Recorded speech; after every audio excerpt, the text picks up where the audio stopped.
Okay. So nice to meet you too. First of all, tell me a little bit about your work, your education, your expectations, and your connections with dramaturgy. And in the end, I will put you in a theoretical situation, which is, imagine that one day you arrive home and you find in your living room a giant stone occupying the whole space. The question is, what would you do in this case? Is it clear what I'm saying? Yeah. Okay. So for example, Malika, let's start with you. So you are in Sweden. I'm in Sweden, yeah. Yeah, you mean about my education and my Yeah, exactly. work. So your work, your expectations, what you are doing. Yeah, so I'm originally from Berlin, but not, right now in Sweden, I'm doing a 1-year education in a dance program, which is only for like street and club dance styles. So we have popping, locking, breaking, house, and hip hop. And I'm doing popping for 1 year. And I've been already before studying other street and club dance styles as well. But this is kind of my first time being in new educational framework within dance, because I was quite lucky to meet choreographers just outside of institutions like 3 years ago, I would say. And then I started also working within dance, yeah, with 2 choreographers mainly. And yeah, I've been also last year doing a duo with a friend of mine who's a breaker. And it was kind of the first time that I was confronted with choreographing and dramaturgy and stage work in my own framework, because in street on club dance styles, it's mostly improvisation and it's mostly like in ciphers and dance sessions. So like how I think dance is for me really far away from this classical dances that there are. Yeah, so I'm really interested to, yeah, to just, I feel like I start from zero a bit when it comes to dramaturgy. And yeah, I'm interested in it all. Yeah. Okay. What would you do with a stone? That's a really hard question. I don't know if it would be possible to like, whoa, yeah, somehow like crash the stone, or like the stone is in my house and occupying the whole space, right? So I don't. Your whole living room, yeah. My whole okay, only the living room.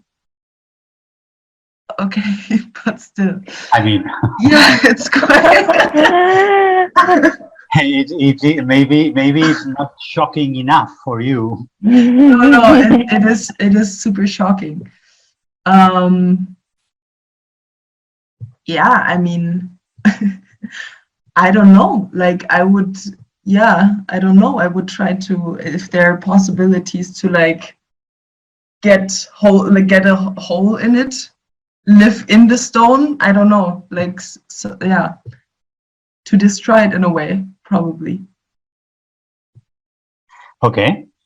Do you have any question for Malika? Malika is okay. How I am saying Malika is that I am saying. Yeah. Malika.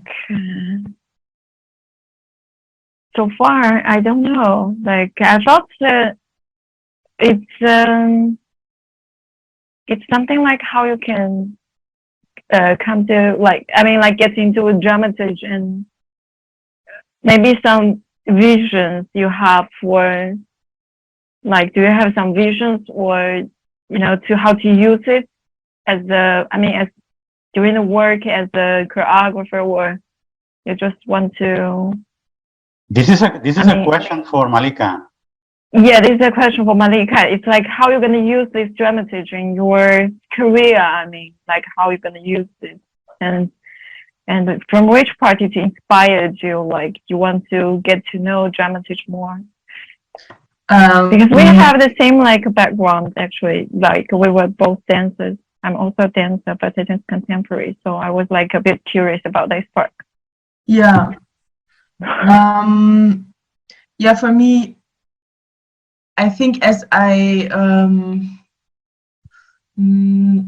danced since a really long time, but I started to see dance on stage quite late, and like to imagine dance on stage, but also like what does stage mean and what does it mean to have a story or like a message within dance is like quite new for me, because I don't think that it's necessarily tied to every dance style, and I think it's quite also contemporary specific in a way, or like classical theater. And my purpose is to like understand dramaturgical concepts to, as well, when I go and watch a piece, to like have a frame to think about the piece and to reflect it, but also, yeah, to like if I want to do my own work, to have like tool that I can kind of come back to, or like, yeah, expand my knowledge within that, because I'm interested in general in dance on stage as well, but it's still quite new. Yeah. It's always dancing, let's say, or did you have any theatrical text experience, or let's say acting in a traditional way or something like this? Did you have a background like? I had one project I was doing in Cologne, which was with a theater. It was like a piece with actors, me as a dancer and a musician. So we also had texts, and I was also speaking. That was one experience. And then in Berlin, I was for 1 year in a course for dance, but we also had actors. And in the end, the whole piece was also with acting. So like a tiny bit of experiences, I would say. Yeah. Mm-hmm. Okay. Tell something about you. So I think I was graduated. Actually, I was studying English literature when I was in my university, but I got into the university through dance.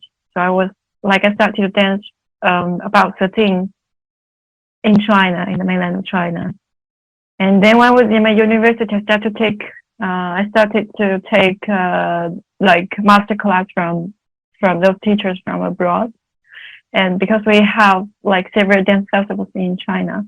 And also I watched a lot of performance. So it's and also like I felt I was more into those type of performance which combined with the theater. It's more like theatrical. And then after I got my degree, so I started to travel. I was also like jumping from one program to the other, like because I don't want to get into a university to get a master degree. That's part of the way. I mean, like, but I felt like I want something more practical instead of theory, you know, to have like specific thing. I want to get this certification for a life or something. So for me, it's more like I prefer something like more practical. That's why I went to those projects which belongs to the dance company, so I can learn those things I want.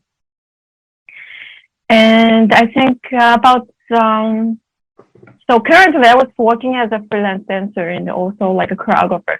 I'm 30, so I started to think like to be like a serious choreographer.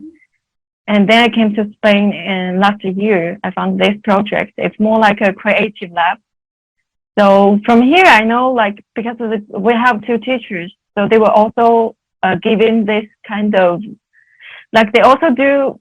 So it's more like they have creative lab and they have also improvisation lab, improvisation and choreography. And then they introduced dramaturgy. So it's like I was like so confused because I didn't know like what is the dramaturgy. Like for example, also we have like I was asking like what is the difference between like physical theater and like physical theater and this kind of a dramaturgy thing. So if they have like for me it's like it's quite new. And also we start to do something like they have some part of the courses. For example, this week we did some exercise about text. So we write and how we use this text to create and how to use this, like just a little thing and like a simple thing. You write what you have and you observe during the improvisation, you observe the other and how like it became something like something came out from this thing, from this simple writing. And also, the teacher also shared something about the dramaturgy, also like the definition or how she understood dramaturgy. So I was still like, I don't know. It's like everyone has their own perspective, like has their own method to use this way to create. So I was like, and then I saw this introduction of your course. So I was like, wow. So like it's a good opportunity to know like more, maybe like more clearly about what's dramaturgy or how I can use dramaturgy in my choreography later. And also, I felt like I was dancing for almost the past 10 years. I was like working like very physically, and then I realized I don't like that way of moving, like that way of creating things to represent this on the stage. I felt like because physical thing is quite easy once you do it like for like 2 years or 5 or 10 years, you become like very physically like available. I mean, but it's something for me, it's quite boring actually. So I want something like which is like always make you feel like, wow, I can do like this. And also there is no judgment about what is good or what is not good, and there is always like everything is acceptable on the stage. Everything makes sense once you put on the stage. So yeah, then I want to know more about this part, see if I can get something new, like a new perspective to to help me to create things. Okay, and what will you do with the stone? I think the first idea I got when I heard this question is like probably I'll paint on the stone, like to do some kind of as a decoration paint. It also depends on the size, like because it's huge. Yeah, it's very huge. Or maybe like do a sculpture because it's not easy. If it's here, it's not easy to move out. So I would prefer to make it as a decoration. So yeah, that's what I would. Okay, so both of you would not run away, would not escape, would not ask for help, and that's a first step. Okay, you already mentioned very key points that we are going to try to clarify a little bit about dramaturgy. So both of you are performers, both of you are dancers, and let's say, if I understood well, step by step, you are closer to the creative moment as a choreographer or director or creator or whatever. No? Then here there are the main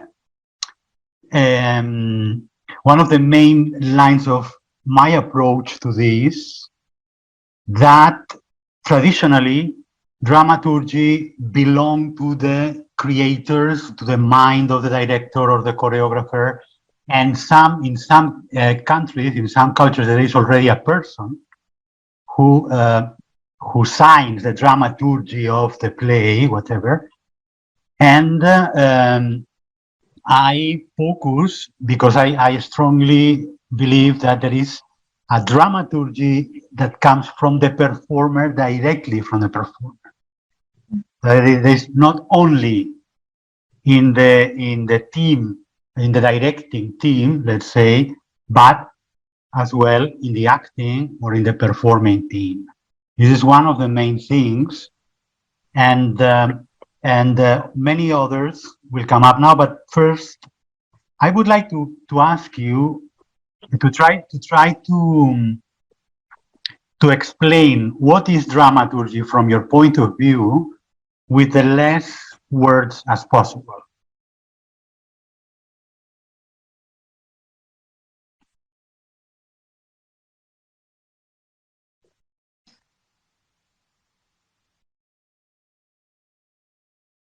For me, I think, sorry, like for me, it's probably it's like an agent. It's like an agent between the the director and the performers. So he was some connected with the performer and also with the director to also offer some ideas. It's like a broker, like in between. And also it's like the brain, like half the like the brain of this whole work, part of the brain, I mean. Offer some ideas. Brain is a hot word. I will tell you now why I think about this. Malika, what would you be your definition?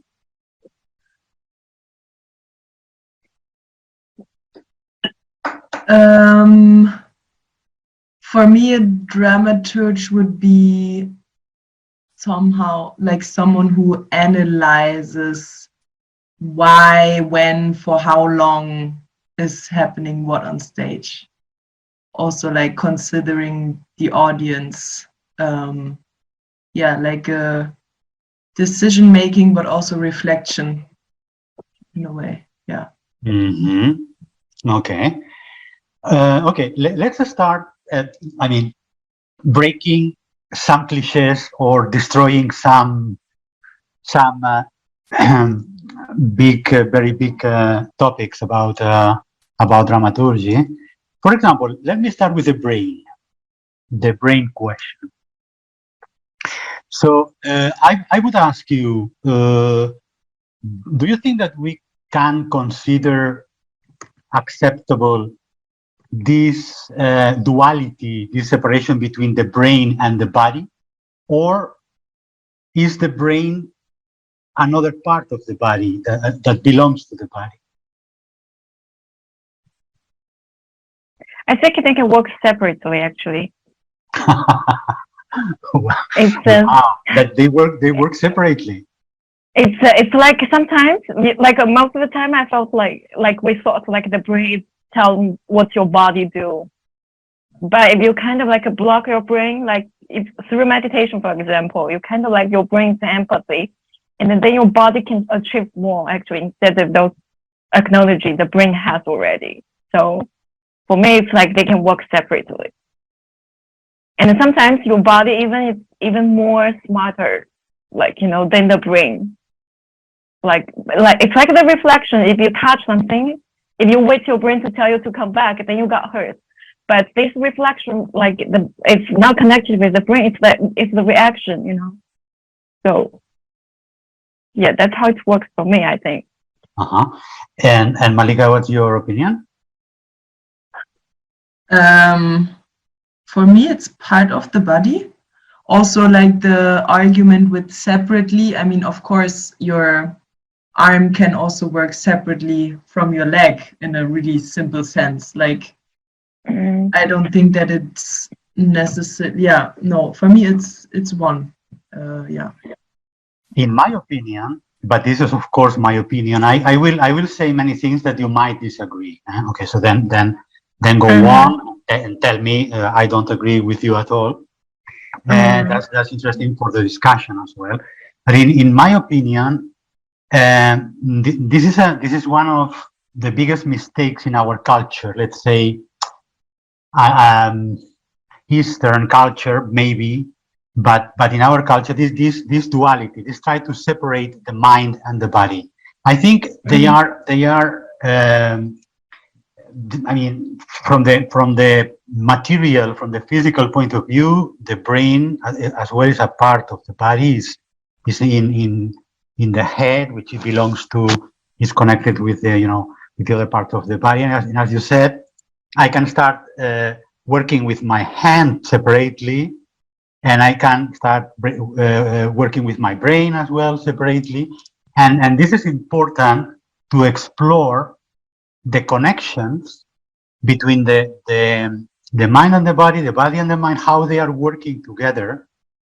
So, as for example, when I had a terrible back ache, this affects as well to my knees, or affects as well to my thoughts.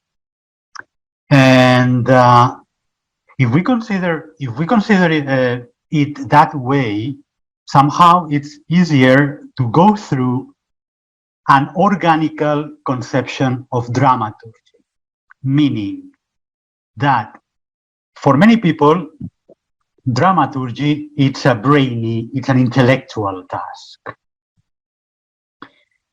For example, Malika said, defined when, where, what for in a play.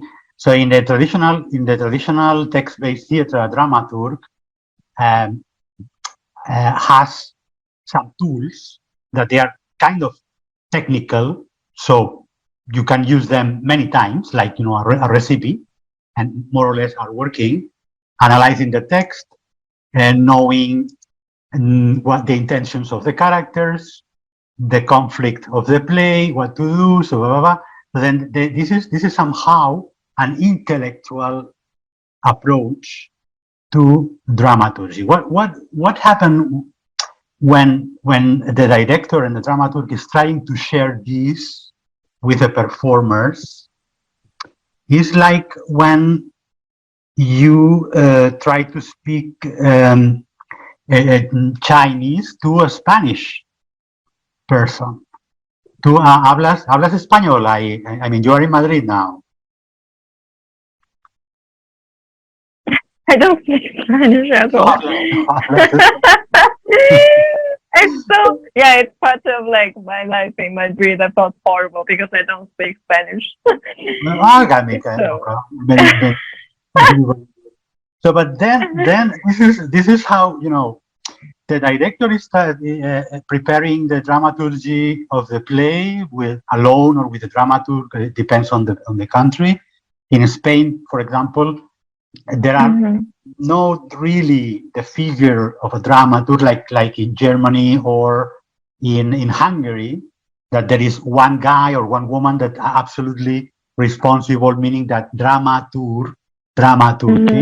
But they work together before meeting the performers, but then and try to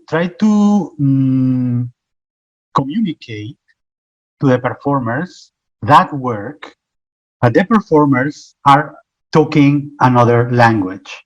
And if we talk about dance or theater movement, they are talking a completely far language, if you understand what I mean. So then this is why, if the target is make the performers involved in the dramaturgy and conscious about what they are doing or is already dramaturgy, then we need to start breaking this very big difference between the intellectual and the physical work, the difference between the mind and the body.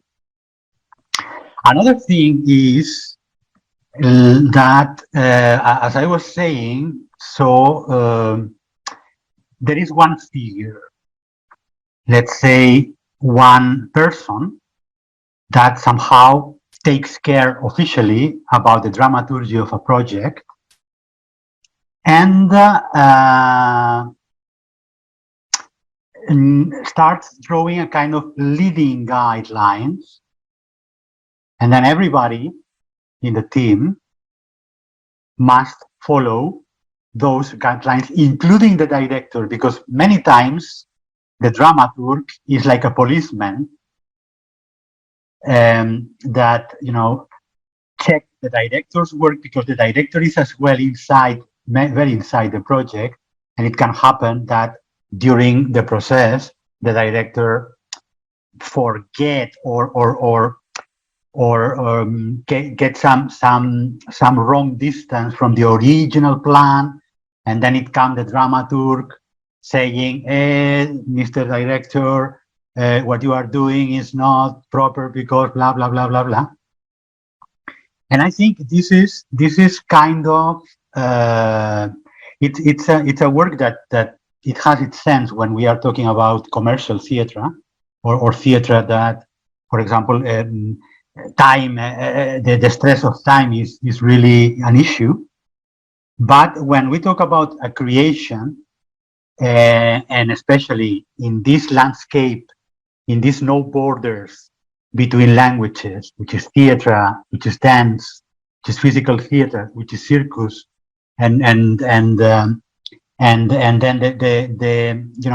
language is not that clear, then in this situation, the task of the dramaturg, one of the first tasks of the dramaturg is make everybody of the team involved in the dramaturgy.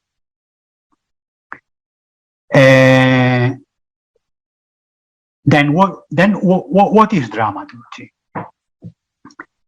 So in very few words, when we are working in a project, in a new project, we want to communicate something, call it a message, call it a feeling, call it an idea, for example, and we have some resources, human and material resources.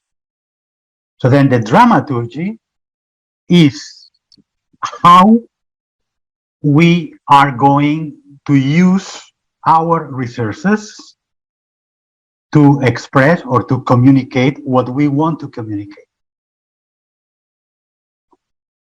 This is my definition of dramaturgy.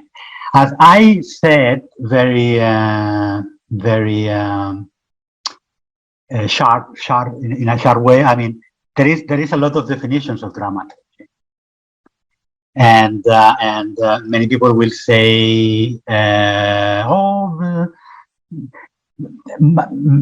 yes, because it's a kind of subjective or difficult in some way, but my option is always try to make it as much as simple and clear as possible. It's not that complicated. It is, but let's get close to it step by step in the easiest way as possible. So then another thing you already said, is the question of starting from zero. So one consequence of my definition is that every new project you start will have something to communicate, something different to communicate, and you will have different resources. So then, yes, each project asks or demands or needs a concrete dramaturgy. So the mistake that many dramaturgs often is like to think that they have a formula or they have a recipe that it can work with all the pieces, all the companies, all the performers And this is very dangerous, because then you realize that something you did in this project, that it was working very well, it will not work at all with the people you are working nowadays or the people you will work tomorrow. So the people who is really interested in dramaturgy must develop the sensibility, the experience, and the knowledge to be always with wide eyes open to the circumstances of each new project, because it's not the same to work with text-based actors, with contemporary. Now, you know, we jump into the words, which is really crazy thing. For example, physical theater. What the hell is physical theater? So physical theater is a kind of a stupid thing if you think about it. No? I mean, physical theater, is it possible a theater which is no physical? It's like an oxymoron or like a redundance. But and then you talk with text-based actors, and for them physical theater is comedia dell'arte, mask, pantomima, mime, for example. But you speak with contemporary dancers, and physical theater is DB8, Pina Bausch, and Sasha Watt. So then we are stuck again in words. And even inside each, let's say, community of people doing something, each project demands a special attention. We are going to do some exercises during these sessions, and all the exercises are coming from an inspirational motif or an inspirational idea, and then we will jump into it, and then I will try to focus in guiding you to face each task with a different sensibility, in a way that you will deal with your resources depending on what you want to do and depending on what you have around. And I will give you a very practical example. Money.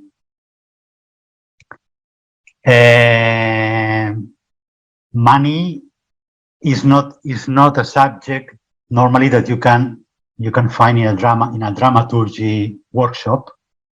So the dramaturgs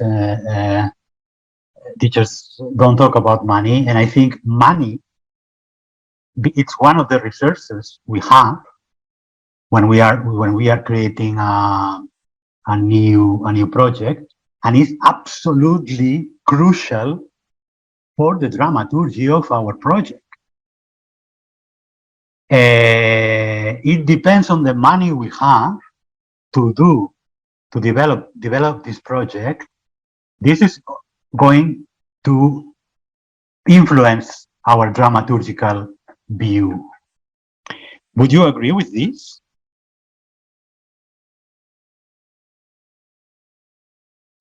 Yes. I mean, and would you agree? I think it depends. The question, for example, will give you a lot of things, like to create.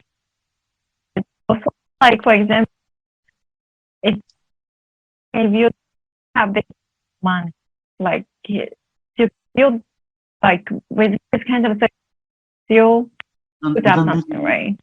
We don't listen to you properly. Can you hear me now? I think it's better now. Maybe you can try. Okay. Better? Right. Try Okay. again, please. So it's like one of the to create more possibility. I mean, We cannot understand you really because it cuts off the words. Yeah. internet.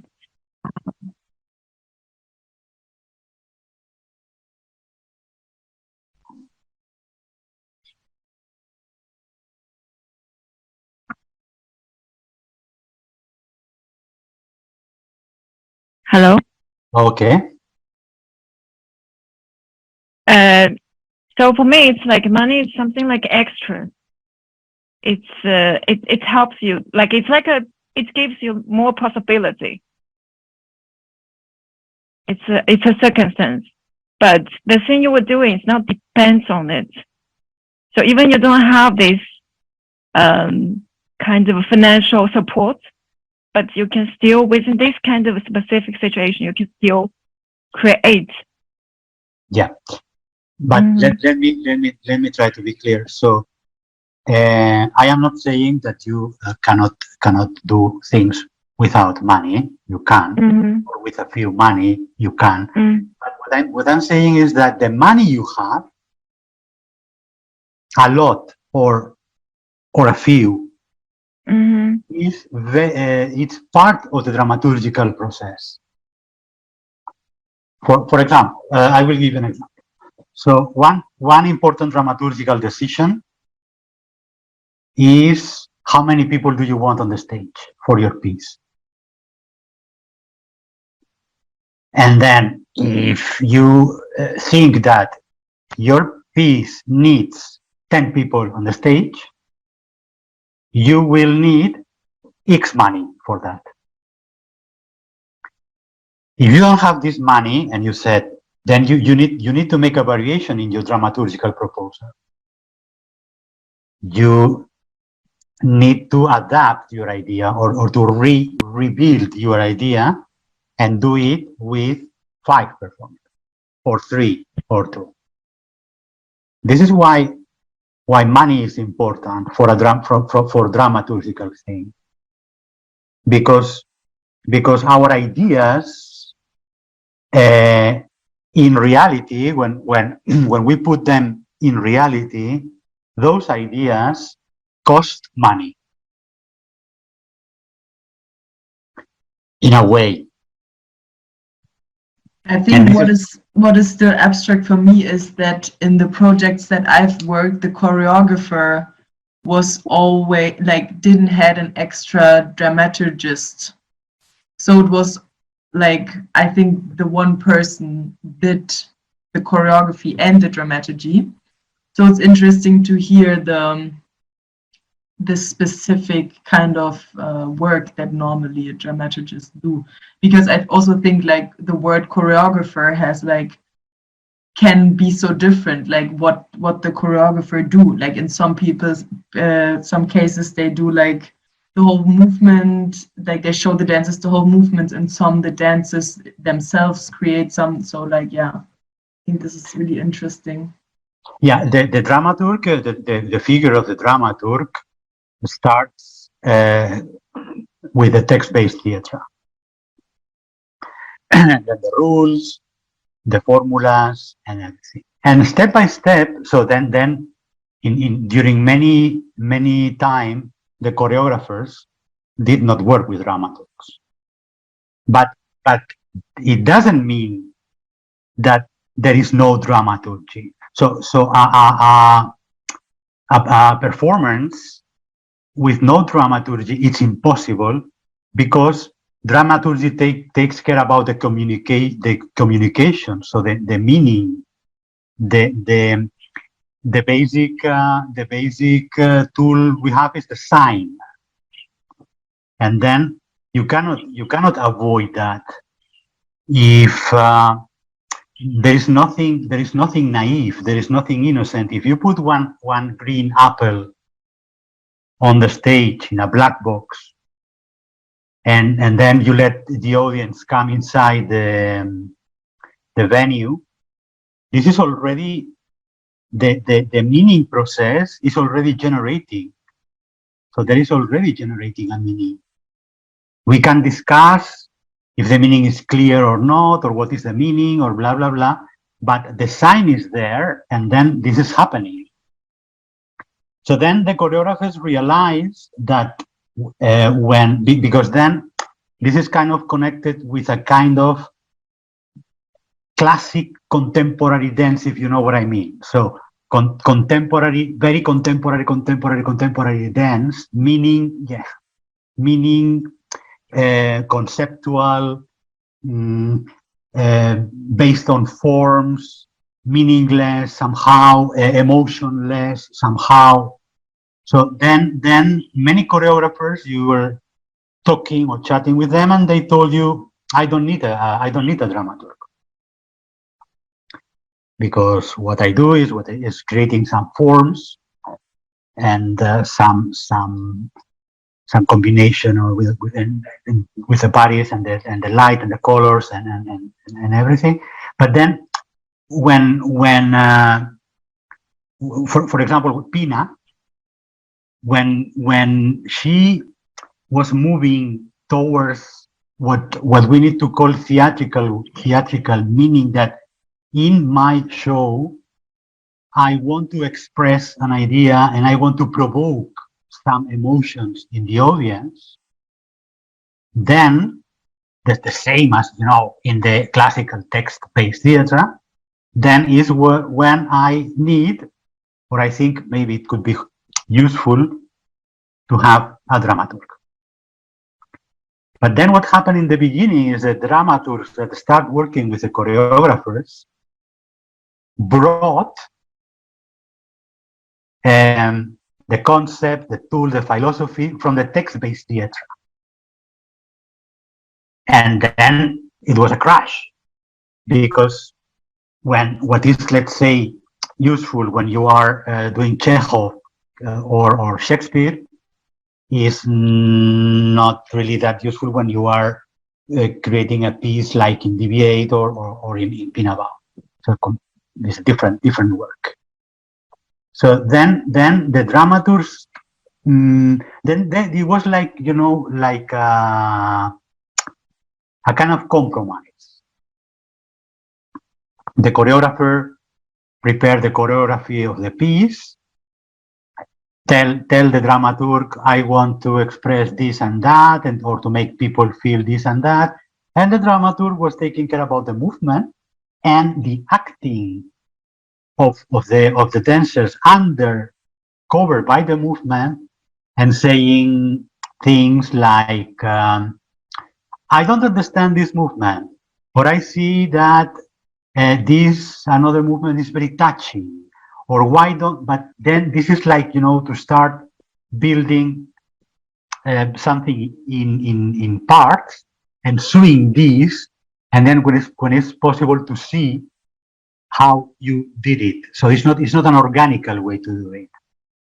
This must be something that somehow the whole team might agree from the stomach, from the brain, and from the stomach. From the brain used to be easy, because, you know, you gather all the team the first day of rehearsal, all the dancers, and then the director, and if there is a dramaturg, the dramaturg as well. So they explain blah blah blah blah blah blah blah blah blah, all the concepts, and everybody understand that. So when you said, did you understand what? Yeah, everybody say yes. But when they start the physical work is when you see if they did understood or not, because they need to bring those dramaturgical facts into their body, and this is something that only the performer can do. Do you understand what I mean? So it's a team. It's a teamwork, meaning that each one member of the team add some value to the global dramaturgy, and at the same time, the dramaturgy is developing from the beginning of the project till the end. And as much as loyal as possible to an original idea. This original idea is what we want to say with our piece.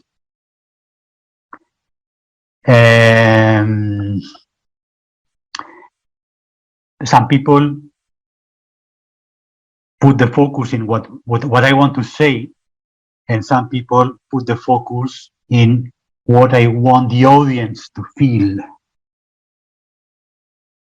This is as well connected with the dilemma of the mind and the body, that when we use the word, for example, understand, after a performance, if you ask some people from the audience, did you understand what happened on the stage? This is always bring us directly to the brain, right? And the brain, they translate its activity in words. So I might be able to explain what I saw on the stage with words. But this is only a part of understanding something, because we can understand as well with our intuition, or we can understand as well with our heart. So sometimes you can ask a member of the audience, did you understand what you saw on the stage? And she or he said, yes, but I cannot explain it. And this is the way, like, we arrive or we touch the audience.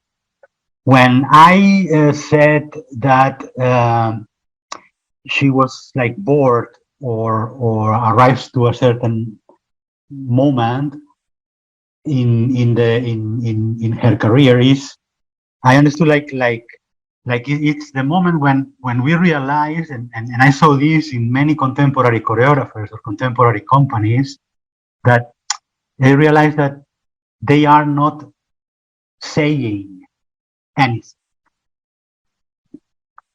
They jump into a big formula or a big cliche, which it belongs to movement, sometimes pure beauty and pure attractive movement to the eye, but there is nothing inside, or there is nothing to express.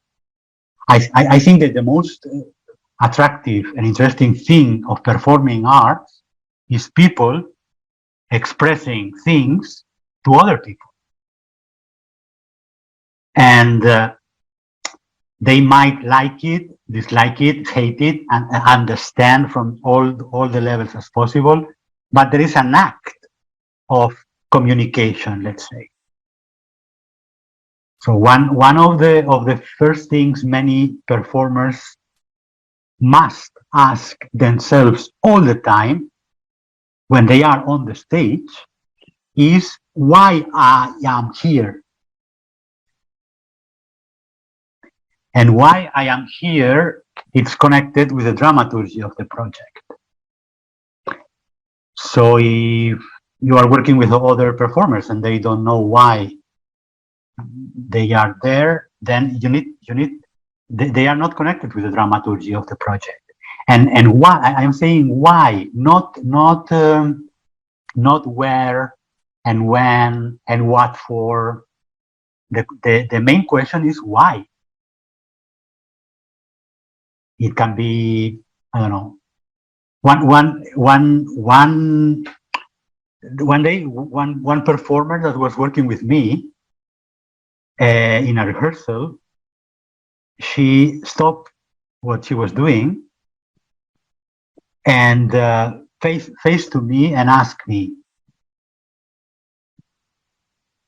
why do you need me here?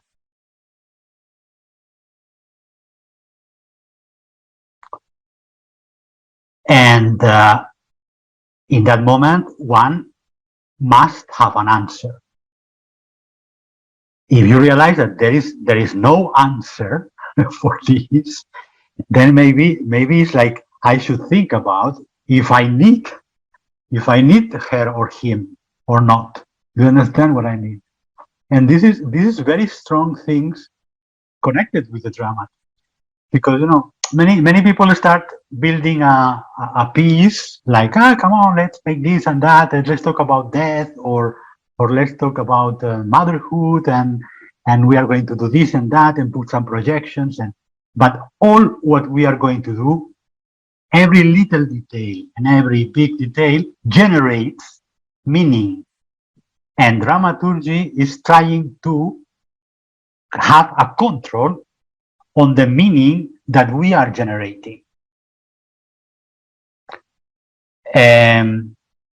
When we do not want the audience understand anything about what we are doing, this is dramaturgy as well. So we need to organize our resources in order the audience will not get anything what we are doing. The failure is when we organize those things and then the audience don't get it, don't get them.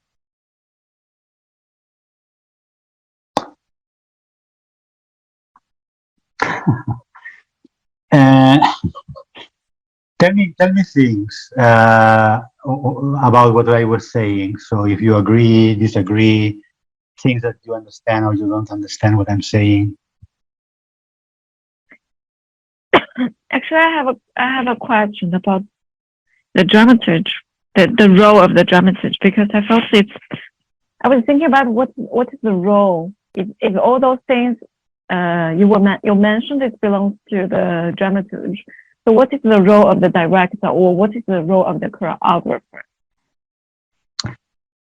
Unfortunately, in reality, let's say, I mean, in everyday practice, it's kind of disappointing, the task of the dramaturg. It depends as well. It depends as well in the country, because, for example, in Hungary, the dramaturg very rarely works with a choreographer, and only with stage directors, and they only take care about the text, how the text sounds on the stage.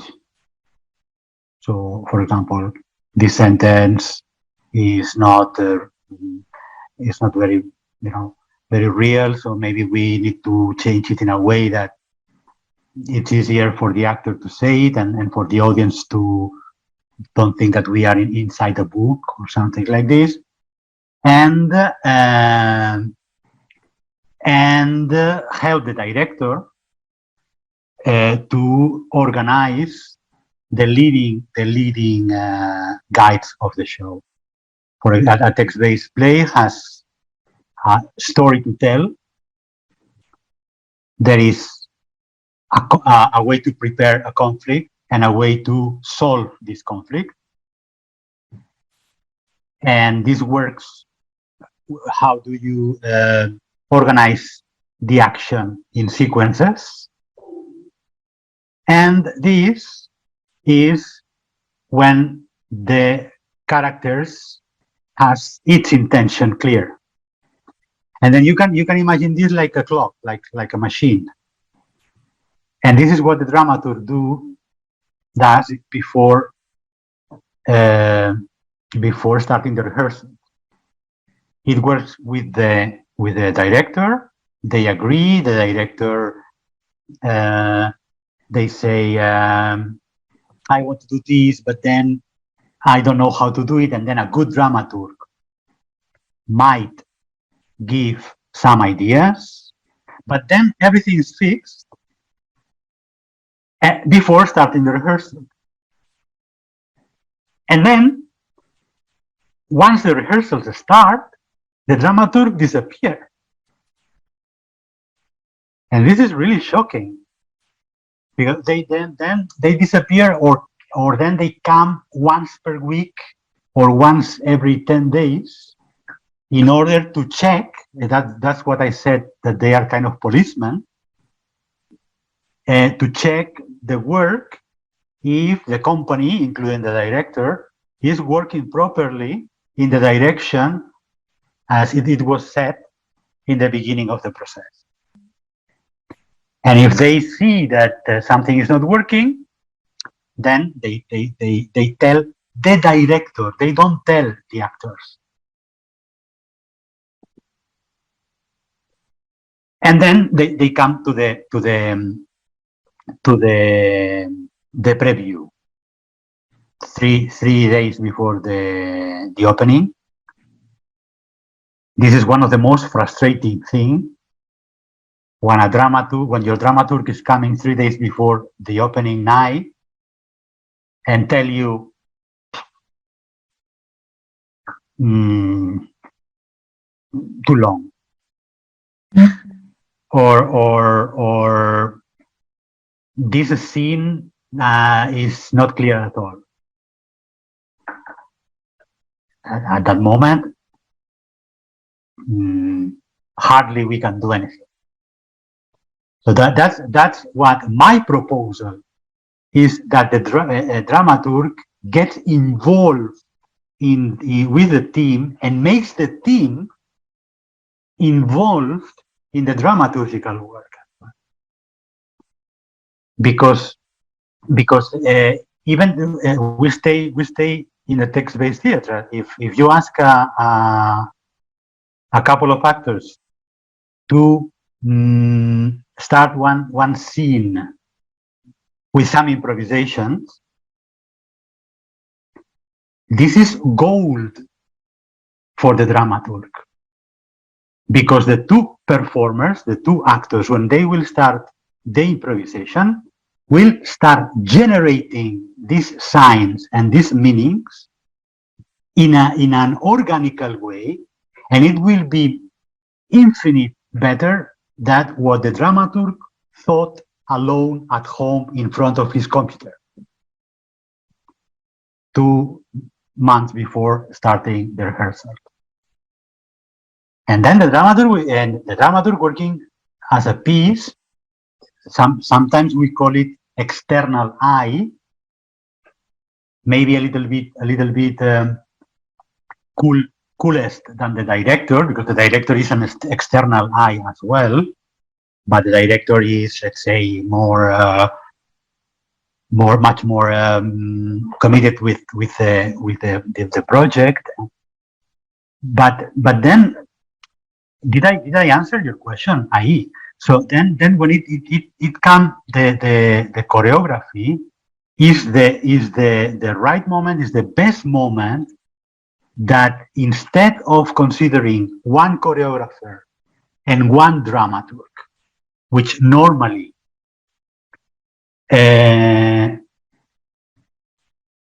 many times it doesn't work, because they are talking different languages. When a choreographer says, "Oh, for this project, I will ask a choreographer, a dramaturg to come and work with me," they fight a lot. Sometimes they don't understand each other, and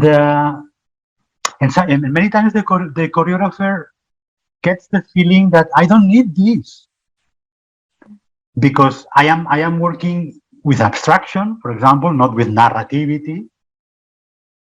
This is not a ballet, Don Quixote or Giselle, that there is a story and there is a plot and there are characters. So maybe a dramaturg could work in Giselle, but then like they are working with a text-based theater, and they become assessors. And when you are a choreographer asking for assessment, this figure is there to give you some advices, and you decide if you take care of them or not. No, it's an assessor, and then this is what's going on in contemporary dance, so that the dramaturgs become assessors of the choreographer, and many times the choreographer doesn't listen to them, says at all. Yeah, I feel like the dramaturgs in dance productions would also need to be dancers. Okay. Then this is what you're saying. Push into my line closer. So there is no one dramaturg and one choreographer. There's two people working together, four eyes, four external eyes that somehow are speaking the same language of the people they have in front of them. And the people they have in front of them, they are trained for creating dramaturgy with their work and with their body. If you arrive to this moment, then everybody in the team is creating dramaturgy, and then these external people are guiding, saying, okay, and especially delimitating, because when you start improvising, you start a new project, and you have creative people in front of you, 1 million things are going on. Then many times you need to start, okay, and focusing into the direction of the show. Did I answer the question, Ai? I think so. Like, and also I have I think I was like, because I was working as a rehearsal assistant before, so I was also thinking like, what is the boundary, like, or we see like a border, like as a dramaturg, like you decide what is your responsibility in your role in this piece. For example, you will not get involved into this, like, what I say is like, for example, if the director, for example, if the choreographer is taking control of all the structure of the piece, when you were giving your idea as a dramaturg, so what is your border? What is your line you will not cross? Normally is they keep in the assessor role. So normally the choreographer is God, and the stage director is God. So they take the decisions, and then when they are working with dramaturgs, they consider them like assessor. And assessor, you listen to them or not, but not all the time. So there are exceptions. There are some teams that they are working very, very well together. So 50-50 or something like this. No? But normally the decision is the choreographer. Yes, I thought it's not so fair. I mean, like for me, if you were, for example, because as a dramaturg, you are given lots of ideas to make it work. And you have to, like, also you were communicating between the performer and also the choreographer or director. So actually you put lots of effort, like in this piece. But in the end, it feels like, for example, for the media, they only know the choreographer, like all the things made like by those choreographers, you know, but most of the ideas, like all those transitions, I think it's, as a dramaturg, it's taking decision about those transitions within like different ideas, or like, you know, to build the transitions through one thing to the other, give ideas. But like, for example, if the choreographer is not good at making this transition, then the whole piece is going to be like a shit. But if you have a nice transition, so I mean, like, because I felt like it's not fair though, you know, if we say like. No, it is not. But this somehow it's a sign about what is the situation now. So in general, a dramaturg is a worker, and a director or choreographer is an artist. In general. So and then this is unfair, of course. This is unfair. But is that unfair as saying that the dancers have nothing to say about dramaturgy or the dramaturgy of the piece? This is unfair.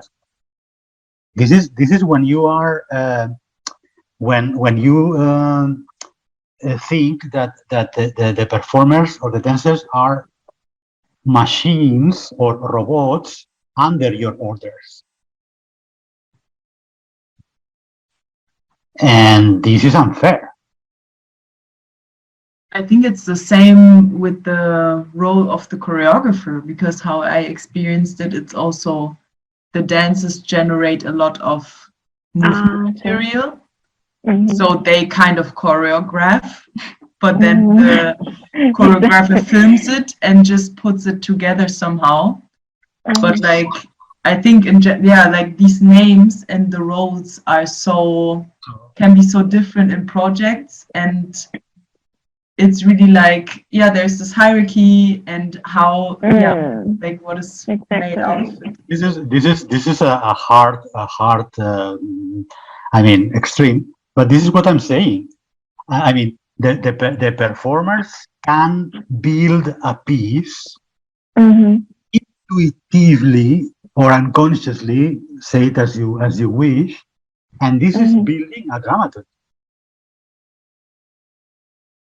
That's what, for example, when Malika said before, analyzing. Be careful with this word. It's of course during the rehearsals, during the process, we analyze what's going on, no? But when you connect the dramaturgical thing with the analyzing thing, this is what the critics learn, and it's a different moment. So if you're a dance critic, a serious one, I mean, a professional one, you have a training for reading what you are seeing, and you know, you have this training sharper than the common audience, and then you can put it in words, and it becomes an article in a newspaper. But then this is a very interesting moment when the critic analyzes the performance and is giving the drama, is defining the dramaturgy of this performance. It's a very interesting moment, because it's not always working 100% smooth. It depends on the performance. But sometimes the critic and the director, or the critic and the team, can meet in the cafe or in the bar, and they can talk and say, "Oh, you could read perfectly the dramaturgy of our project." And sometimes it doesn't happen like this. We have to be conscious about this, because many people think that dramaturgy is to give something perfectly clear to the audience, and this is possible, but many times it's boring. No, I mean, there is a dramaturgy in King Lion, in the musical. There is dramaturgy, and I think everything's quite clear there, no? Everybody understands what happened with Dumba or Zumba or Mumba. But in another kind of pieces that we are dealing with very sensitive signs, it's not working. It's not working like this. Like objects, we will talk about objects. More things, because we are going to make a break, and I will ask you the exercise for today. But do you have any other thing to say about this chat?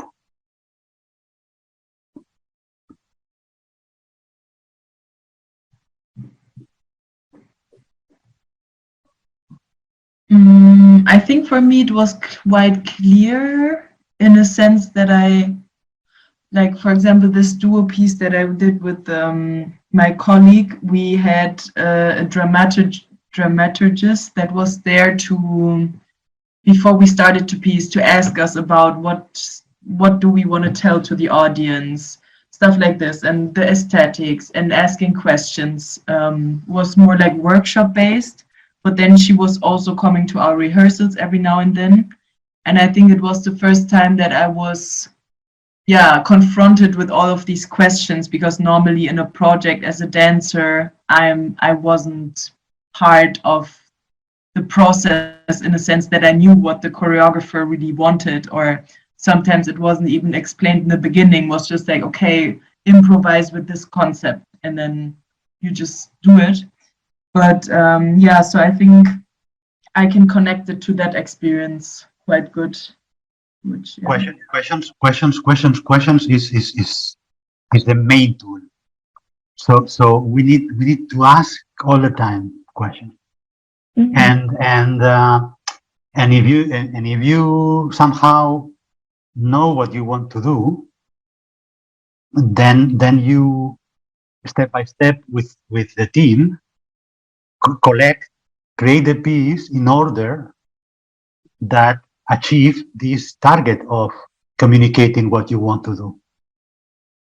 So this is the easiest way to understand dramaturgy. So many times a show, a performance fails not because the dramaturgy is not working, or the team or the performers are good or not good, or I don't know. They don't work because the creators didn't know very clearly what they want to do, and they want to say, or they want to express with that. So I think this is the 80% of failing in performing arts, because it's not that easy to know what you want. This is stupid somehow, but many people think that they want something and they don't really know what they want, or because then first you need to know what you want, and then you need to know how to achieve what you want. But first of all, you need to know what you want, and this doesn't mean that everything must be clear in your brain again, or everything must be, I don't know, like black and white or whatever, because the rehearsal process, the creation process, it's many times discovering what you want and discovering how you are going to express what you want. So this is many times why we do a rehearsal process more than learning a choreographical sentence perfectly and repeating and doing blah blah and repeating and doing blah blah. So a rehearsal process is like a team that they jump into a ship. They know that they want to go to the north, but then during the trip in the north is many things, and then they know, okay, and then they arrive to a certain shelter, and this is how the result of this, they share it with the audience. So they share it with the audience. Let's see the feedback of the audience. Then we have the whole creative process done. Because the creative process will not finish until there is an audience giving a feedback. This is very, very important as well. More things you want to say? I have something I want to share about what you just mentioned about, like, you said, like, know what you, no, it's like about the dramaturgy. You said, like, also the formula things, and also the things like to make everything clear for the audience, because it also happened to me. Like I felt like sometimes I was, because just like 3 days ago, my friend was asking me for some advices for a solo. So I actually felt like, even for me, it's like kind of disconnected, like from one part to the other. So which means like it's not clear for me. So I was trying to help her to make it clear. And then at the same time, I felt like, but does it really make sense to be clear? Like, that's what I was thinking also, combined with what you shared. It's very difficult. I mean, I think it's high level in training that a performer has conscious all the time about what he or she is producing and what the audience is getting from their work. This is high level. It's not impossible, but it's very, very difficult. Then the external eyes figures, meaning the choreographer, meaning the dramaturg, can help a lot in order to make the performer conscious about what he or she is producing. Then the performer will get more and more a kind of control in what he or she is producing. And this is as well dramaturgy, because you might in an improvisation you might with your movements make the audience sad, for example.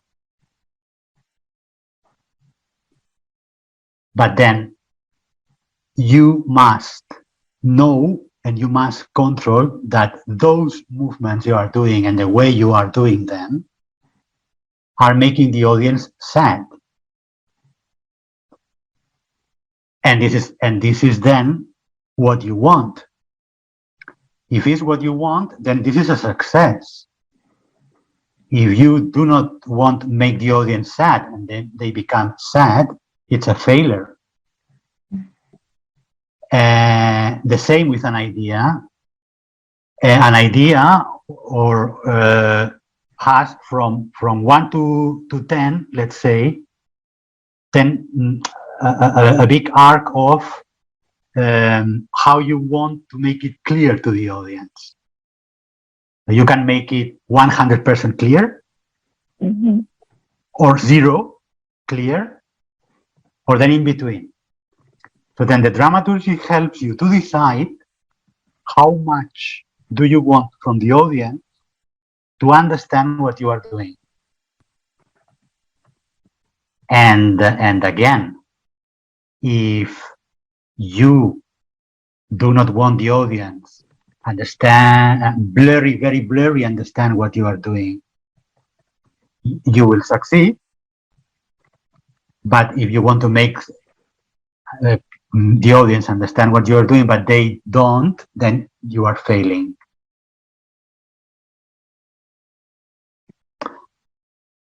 Is it clear what I'm saying? So it's not about it's about to how you are dealing with your researchers. So that's why there is not a good show or a bad show. Exactly. It's a show that arrives to the audience or a show that it doesn't.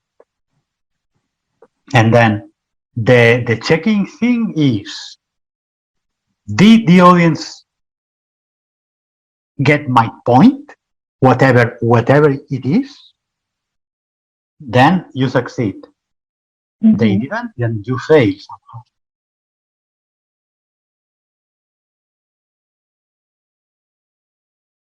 Is it an answer? Yes, yes, it makes sense. Okay. Thank you. My pleasure. So let's make a 15 minutes break. After that, I mean, I used to make one break, but if you are tired or you feel that maybe in the end we should make another break or something, just tell me. So don't worry about that. And then I will send you, I will send you by email one YouTube link. You will see one short animation film, which is 6 minutes. We are going, for this practice, we are going to consider this short film as an inspirational motive for our new piece, for our new project. Inspirational motive, it doesn't mean that we are going to make an adaptation. So an adaptation is slightly different, meaning that adaptation is trying that the original motive arrives to the stage as loyal as possible as the original one. But we are not going to do this.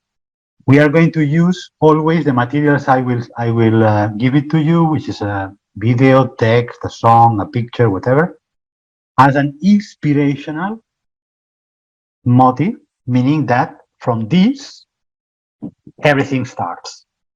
All the process starts.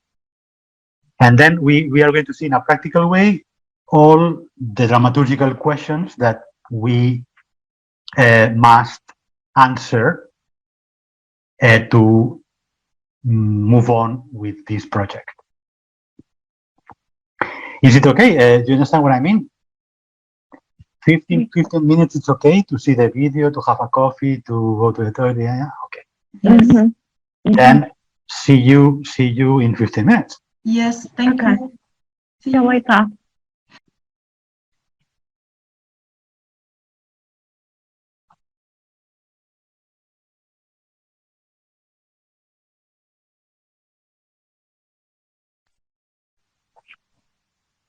Welcome back.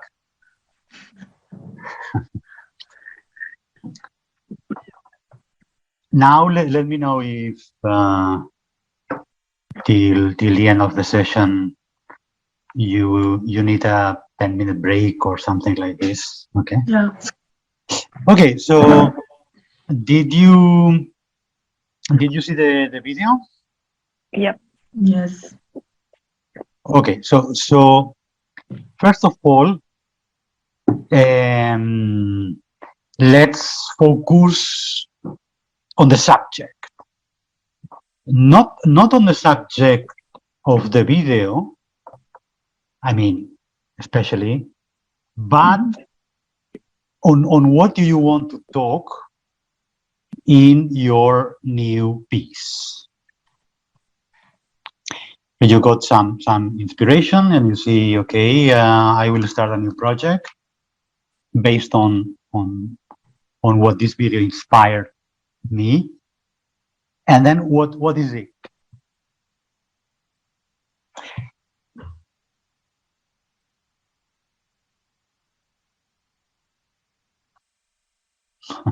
For me, there are different different thoughts that came.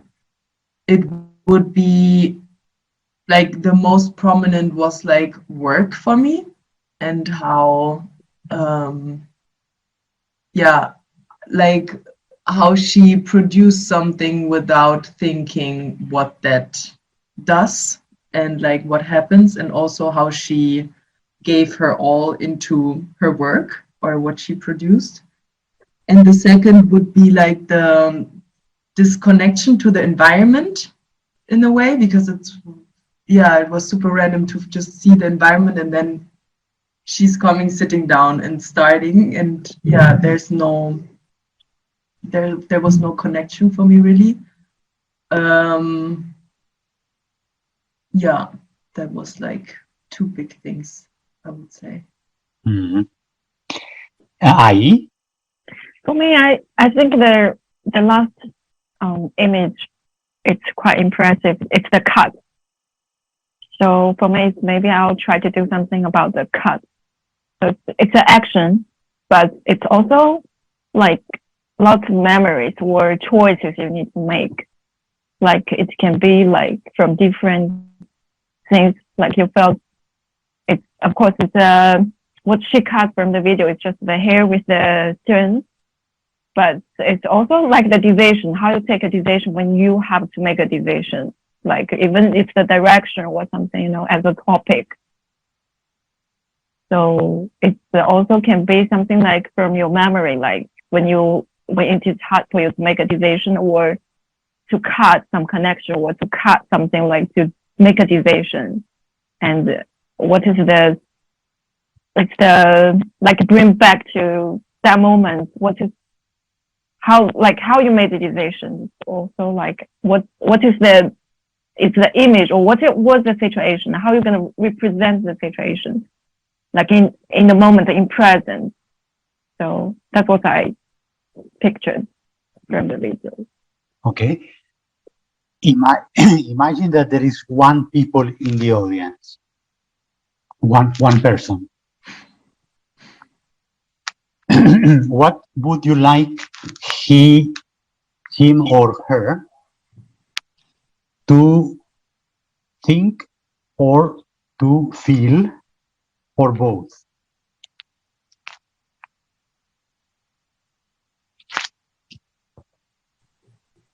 For me, it's like what you mentioned about the feeling. I think it's for example, if you have as a dancer, so we work on the like movement, right? So if there is some kind of like specific moment, like even it's a pause, like which will make the audience feel like, even it's not specifically what you experience, but it's the situation which will brought him back to what he did. It's this kind of like, what is the word for sympathy? Not sympathy, empathy. Mm-hmm. Empathy, like, it's kind of falling within a specific gesture or word. Like, it can be a transition. For example, a pause, a word, walking, or, it's something on the stage even. Mm-hmm. Malika?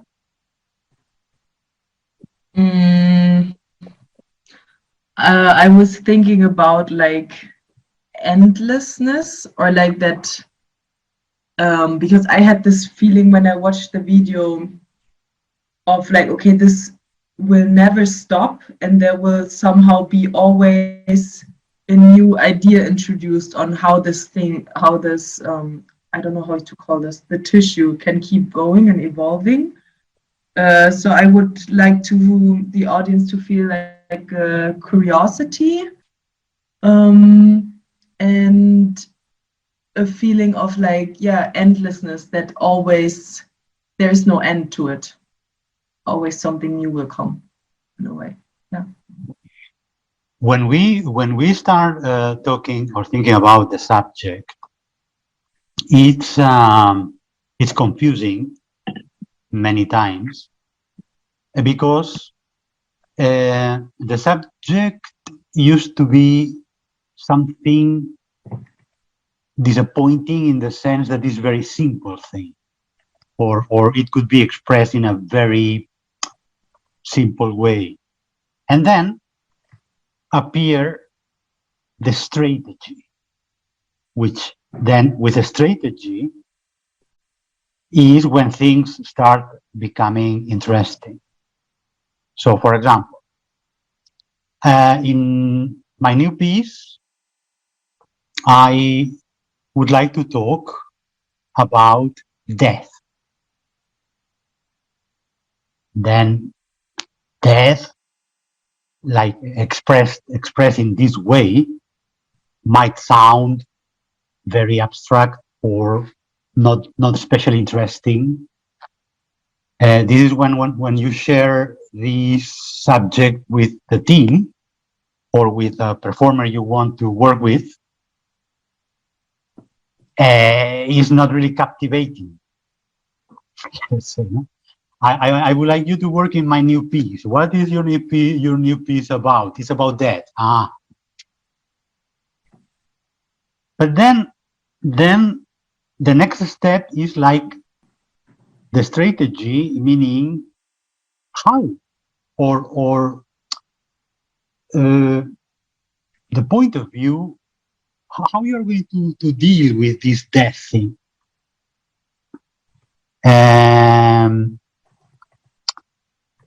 Do you want to talk about death, like, for example, a beginning of something? Death is the beginning of something. Or death is the absolutely end of everything. Then this is when you are going through this line, you are closer and closer to the strategy, even if you are not there. Because it's a way to start, let's say, clarifying this main idea about your subject and start giving it color, giving it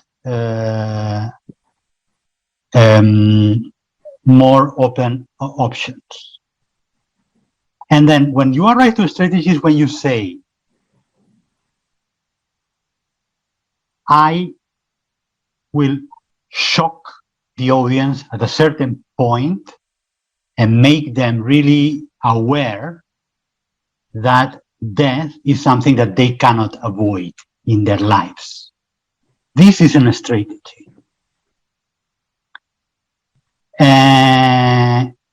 For example, a proposal started with many things that bring us into a strategy, the cutting thing, the how to make this audience get involved or in your dilemma about decision making. But what's behind this? So may I ask you, is there a subject here? Something that you could express maybe in 1, 2, or maximum 3 words? I didn't get it. I didn't get it. Are you asking me the question? Yeah. Sorry. So how would you redefine the subject of your piece inspired in the video in 1, 2, or maximum 3 words? The subject.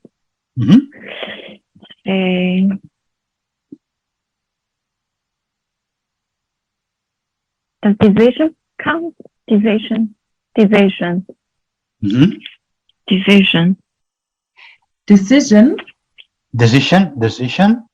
It's one.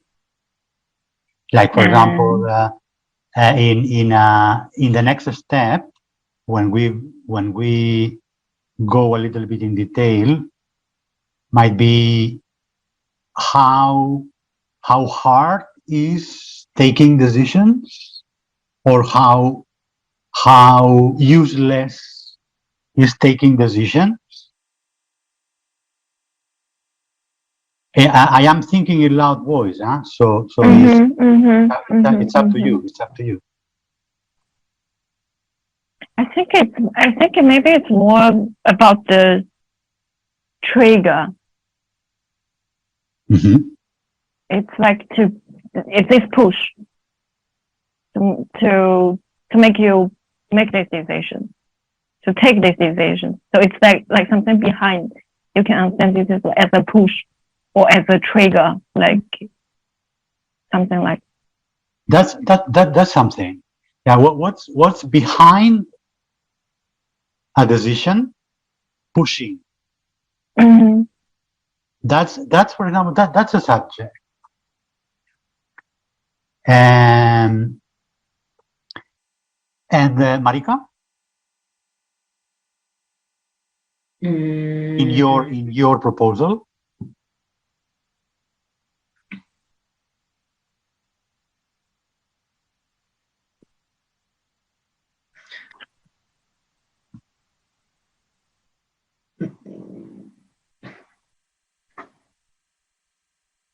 Oh, this is hard now because I feel so influenced. But Somehow you are working with the same original material. yeah, one word. This is really hard. One, two, three. When I say one, I mean because in this moment of the process, it's very easy to get lost in words. So then that's a good practice to try to be as much as synthetical as possible. Then later we will develop. But many times we feel scared about being so simple or so schematic. No. I mean, this is not bad at all. Mm. Things will get complicated. we for sure. So then let's start being very simple. Yeah, like my first association then would maybe be to get like eaten up by work or to get, yeah, because like Okay. that works takes all of you, no way. That's so how we can easily be eaten by work. No, this could be our because then this way to express in a short sentence. Let's consider it like a plan, and we could write in the wall this sentence, and then all the decisions might push us back into that, and then we can redefine it or not while we are taking these decisions. No? Then, for example, when I ask you about what do you want in producing in the audience, do you think it's more a thought or a feeling? I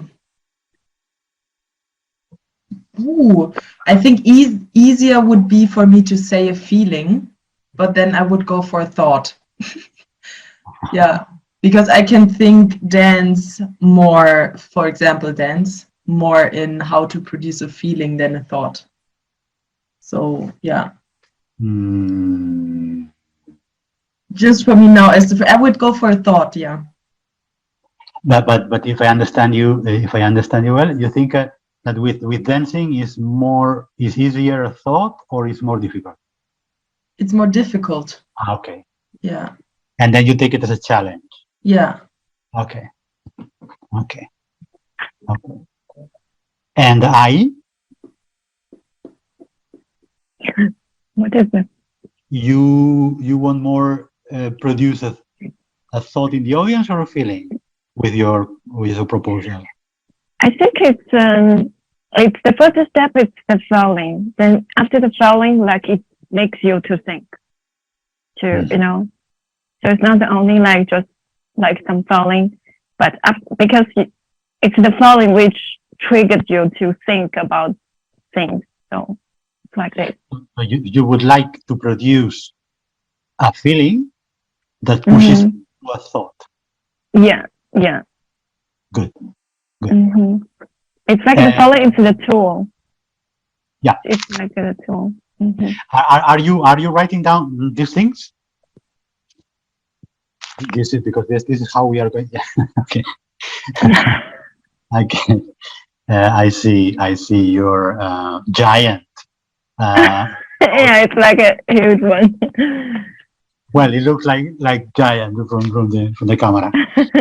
Okay, so okay, then okay. Next question is, what kind of gender, if it's possible, what kind of piece it's in your mind? It's a dance piece, it's a text-based piece, it's a combining languages piece. How would you imagine this? Always to help to express this idea.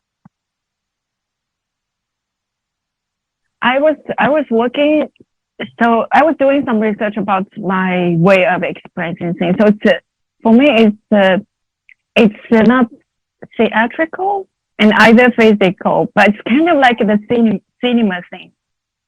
It's like you have this kind of things on the stage, and of course it's involved with body language. We call it language instead of speaking like what you saw in the screen. It's like the motion, like slow motion, or like this kind of images, like flash, flash, flash. So it's like this kind of. For me, I don't know. What kind of performance would you choose? I don't know how to define it because it's in between. It's been in between. It's my own research because I did several performances. It's from the feedback from the audience. They told me it's made me to feel like it's like a film. Mm. So it's like imagine there is a short film like going on the stage instead of like like physical or like drama on the stage. But was it with language? Did they speak? Or you? It's the I think it's wait well, it's hard to explain. It's the moment how the performer ran on the stage. For example, there is a pause on the stage, just like a gaze, or like this kind of like the moment. Okay, but so no language. It's like it can silence be. Actually it's combined with if it's needed, it's combined with language or physical. But I choose to use if it's a physical, I choose to use as less as possible. And but are you aware that you are talking a lot about strategy? So yeah, sorry. So you already imagine, you already see things, and the question now here is how you are going to reach this, to succeed in this. Then you will need to work with people that can give you what you have in your brain. For example, if you choose a Shakespearean actor, I think it's not going to work. He or she cannot give you what you are describing, right? Then you might choose contemporary dancers with a certain training. Wow. So I wouldn't say that's why when we talk about borders, it's difficult when we are choosing people, because we will find contemporary dancers, we will find text-based theater actors, and we can find people in between that they have training, but is less people, or is more difficult to find that people, no? So when I ask you what kind of performers would you choose for your piece, it's like you go to the market. I mean, to the market, to the available. If you understand what I mean, no? Available people. So, would you work with contemporary dancers that they can somehow act or play in a theatrical way? Am I right or not? Yeah. Actually, it reminds me. Like I felt like surprised because this is always the way. Like for me, it's difficult to. I was trying to make a piece, for example, like several years ago, and I felt like I was working with these dancers. Like they don't have any background on theater or something. So it's very difficult to let them even understand what you mean. Indeed. So yeah, so that's why I felt like I was shocked. I was like, wow, yes, that's very difficult actually. That's why it's like always starting the process, like the project. So because it's difficult. You see that all these decisions are a dramaturgical decision. So when you decide I am going to work with Maria, Peter, this is a dramaturgical decision because they are hopefully the people who will help you to say what you want to say.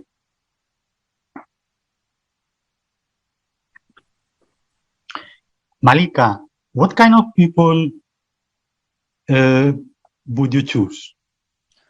Dancers. Dancers. Yeah.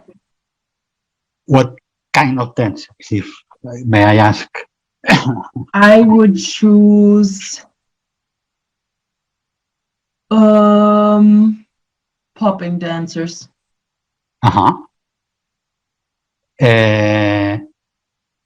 Why are they going to be useful? I mean, helpful?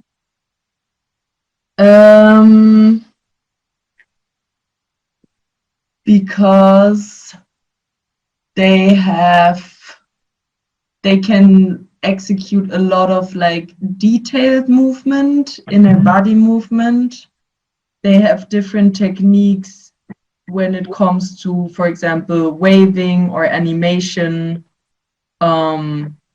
which is quite illustrative. I don't know, like quite, captivating to see. And they can isolate their bodies a lot of control. Okay. Yeah. Okay. Then how many? Sorry, I didn't tell you that for the workshop we don't have money problems, so we have all the money in the world. This is perfect. Then I would go for 20. 20. Yes. Be careful. Be careful with the fact of being rich is a very big problem.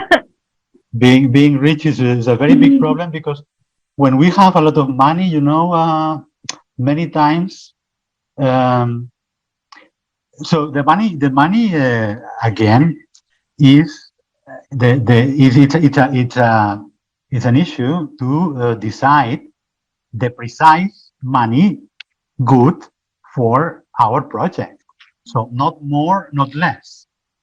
The right money, because many times when people have a lot of money, it's not common. But when people have a lot of money, I will put this and that, and I will come with a horse on the stage. And then be careful with this, because maybe you don't need a horse on the stage. No? If you understand what I mean, no? Yeah. But if you think that for your idea is 20 people, then 20 people. Yeah, I mean, I set the number because it's out of my imagination in a way also. Like, yeah, like if I would be realistic. No. We are in a workshop, so we can fly, so we don't have to be realistic. I mean, we realistic in the sense that when you decide that you want 20 people on the stage, this is not only a challenge that you are putting to yourself or a way to leave your comfort zone, let's say, but absolutely linked with the dramaturgic. So with the you start defining the subject, then a little bit more, then the strategy, then the type of performers you are going, then the number. So do you need 20 people on the stage?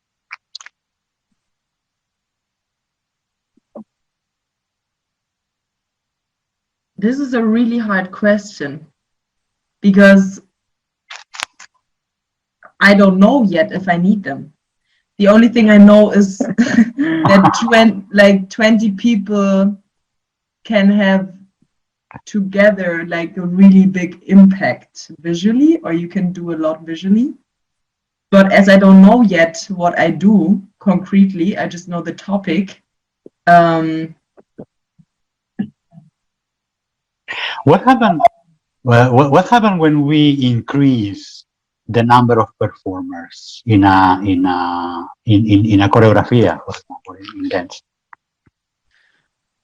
I mean, you have a lot of different possibilities to vary the number, like, or there can happen a lot simultaneously on stage, for example, or Yeah. And you blur the individuality. So the more performers, then the individuality of them is decreasing, and then you are going into the mass concept. Okay, then for my topic, I would pick maybe one. Aha. So you see how it works, the dramaturgical decisions. So now from 20 you jump into one. Now you are pushing the line of individuality. Yeah. Or maybe, yeah. You want the audience focus as much as possible on the performer, not on the effect of a mass, but on the individuality of one performer. Yeah. In the same direction, what happens when you have one performer on the stage, and then you have this brutal, let's say, individuality?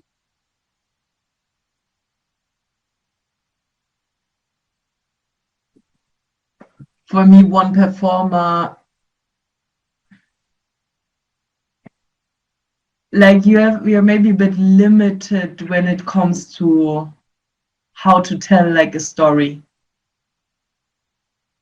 Or like, yeah, it has a limitation for me. This show up later.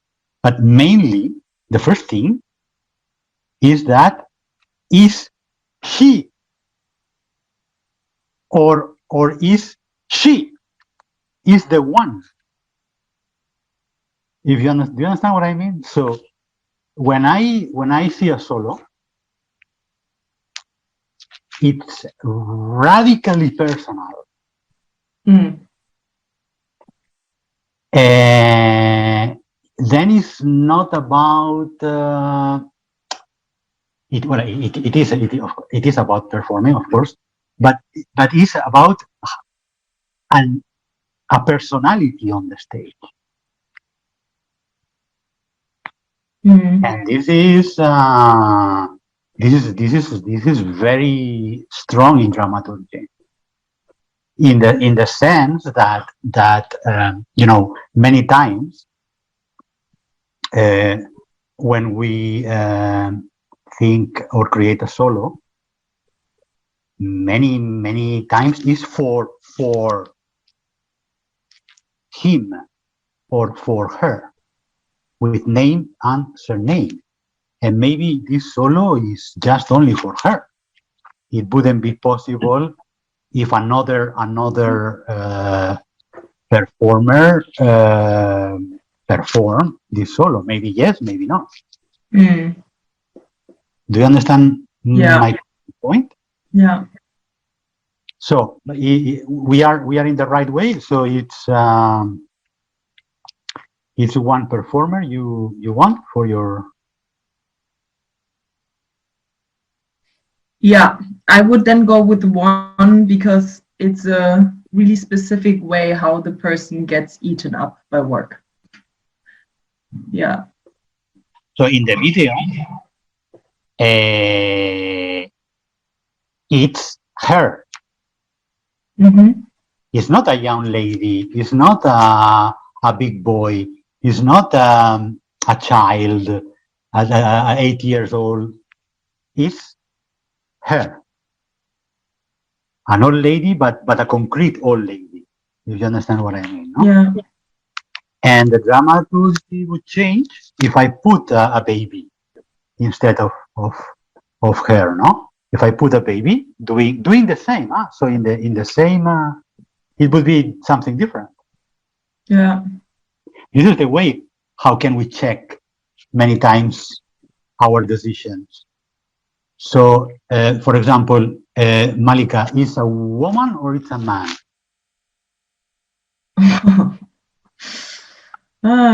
Yeah. You understand that if you choose a woman, is something, and we choose a man is another thing. Yeah.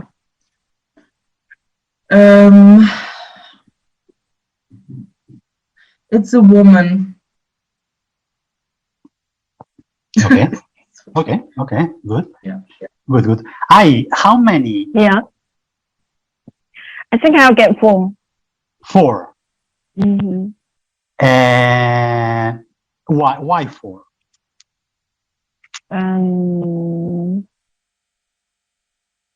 It's like it reminds me then, for example, the way if you watch a movie, like there were like about 4 characters. There were 2 main characters, and there are like 2 other. It's like about 4. This is what I got this kind of number, like the inspiration, like from the number of my performance.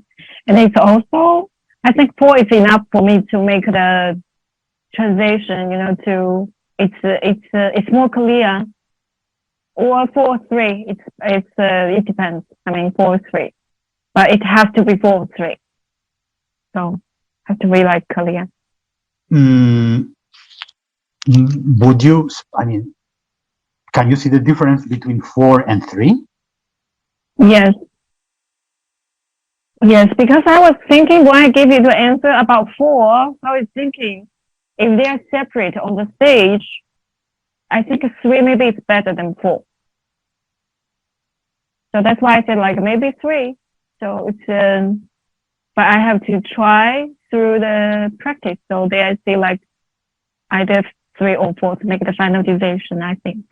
Okay, so you would start a round of, let's say, improvisations to see how it works with 4, how it works with 3.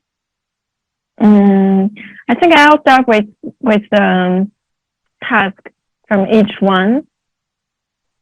So, for example, I'll have the subject of cuts, right? And also like, so I'll start with some, for example, some tasks like you can do by yourself. And then we say how, like, of course, it's also through improvisation. with this task, and how like through the solo, and when they put together, how they manage, how they work together, like in which way, so it's more clear. Then I can make a decision. Okay. And then is relevant men or women?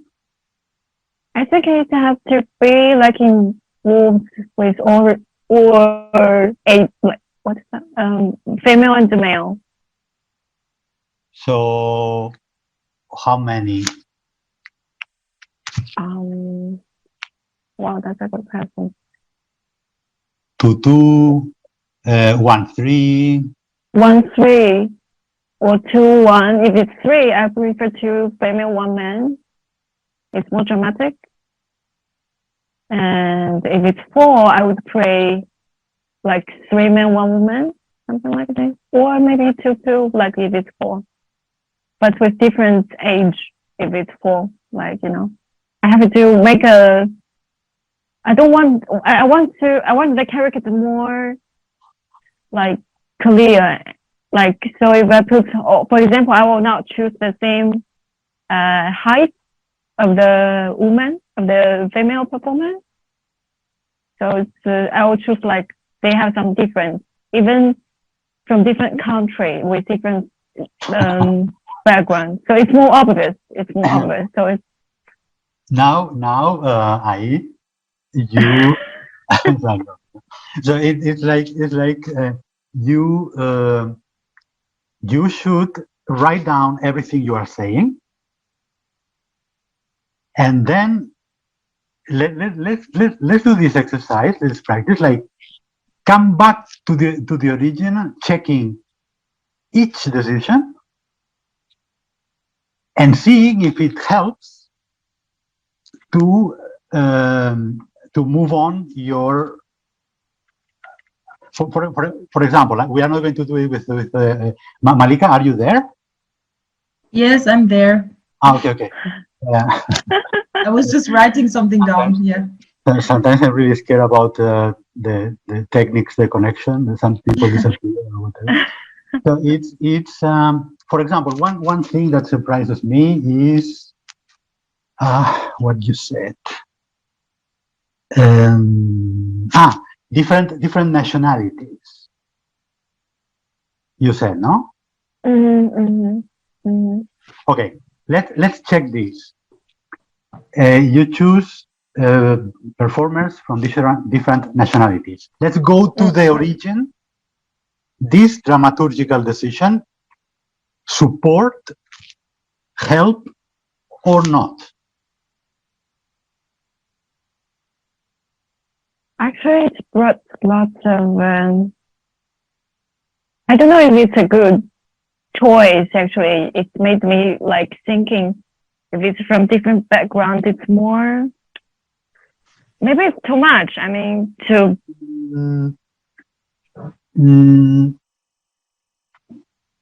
I really would like to communicate the way I'm thinking is never is too much, never is too less, never is too long, never is too short, never is too good, never is too bad. Let's say if it fits. So it's actually it fits. It definitely fits. It's just like if you were asking me this question, then I would think like if it's because it's more meaning with different like nationality. Because it's like, for example, we have different backgrounds, which made us to have different way of dealing with those situations. So okay, this is a connection. Okay, so then this is then you could because it's not only one direction work, is in the two directions. So when you go further in decisions, then you come back to the origin, and maybe you redefine the origin. So it's not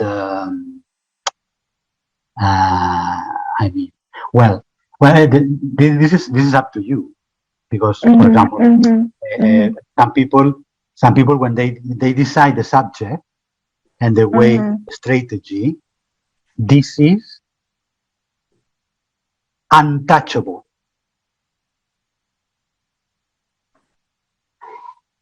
And then they work like that. So then all the decisions must fit this, yes or yes. And if they don't, then out. And some people are dealing with the subject in a more flexible way.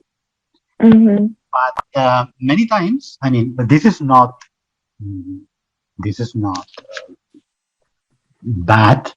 Well, I mean, it depends on the circumstances. mhm, But if you are very flexible, it can happen that in the end you are working in something kind of different as you thought in the beginning. yeah, yeah, exactly. This is it depends. It depends on the circumstances. Mhm, I mean, because if somebody asks you to to create a piece based on how difficult are the relationships nowadays, for example, and then you end talking about death, is, yeah, it is not. Maybe they will they will fire you. But do you understand what I mean? So it's yeah. about being. You decide how loyal you want to be with your original, Mhm, mhm, and mhm, the dramaturgical work somehow for many people is like to make them discover, oh, uh, what I really wanted to talk about is this, not that, and then that's good as well. mhm, mhm. Okay, so next, let's move on. Next question. Next, let's say big, very big dramaturgical decision is, where do you want to show this piece? So, what kind of performing space? And when I say performing space, I include the relationship between the performing space and the audience space and how they are working together. You know that there are a bunch of possibilities. I would like to show my piece outside on a schoolyard. Mhm. Um,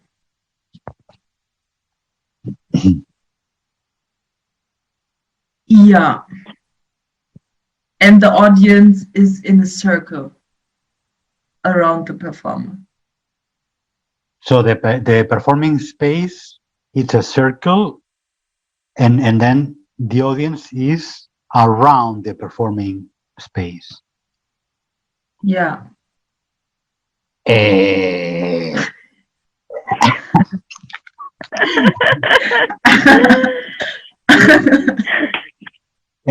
again, you must check why are you taking these decisions. Maybe, I mean, maybe don't answer. I mean, if you don't have the answer, because now my role is to make you think about what's going on. So, for example, the circle performing space and then the audience around is one of the most polemic and difficult decisions, because there are a lot of even technical and practical stuff. So then, for example, when you decide this, you need strong reasons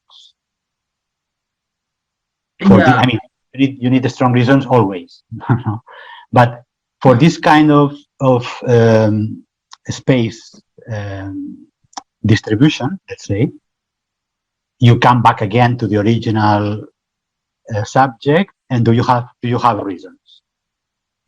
For me, I would choose that because it is way more intimate, Mm-hmm. and the relation to the audience, like the performer can also be part of the audience and then not.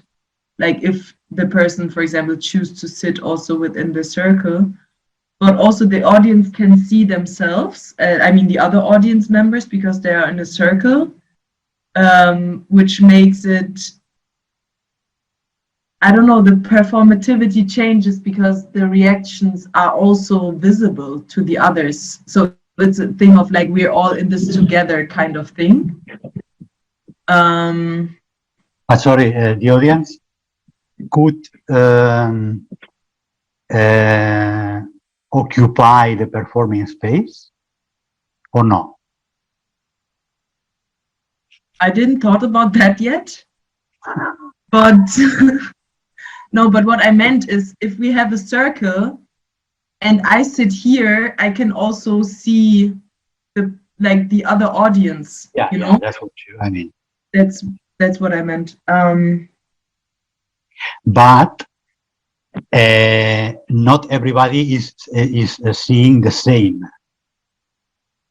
from the audience. I mean, in connection with the performing space, not everybody is seeing the same. Mm-hmm.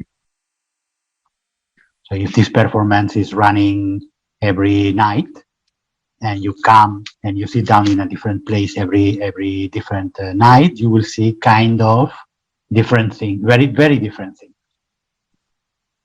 Which is interesting, no? Yeah. Again, I am brainstorming with you. So it's everything is good for your purpose or not good for your purpose, but everything is, I mean, it's possible, and everything is interesting somehow. Yeah. Yeah, Okay. I think I like it because of like it feels closer. And it doesn't feel like there's a invisible wall and then I have the performance in front of me somewhere on stage. But also if I imagine, for example, if I imagine that I have only one row and they are on the, like, just sitting on chairs, then there's no like looking up or look, like they just directly on the same height, kind of. Okay. Yeah. Okay. Then, if I understood well, so the audience, you like the intimacy, create this intimacy relationship between the audience and the performer. Am I right? Sorry?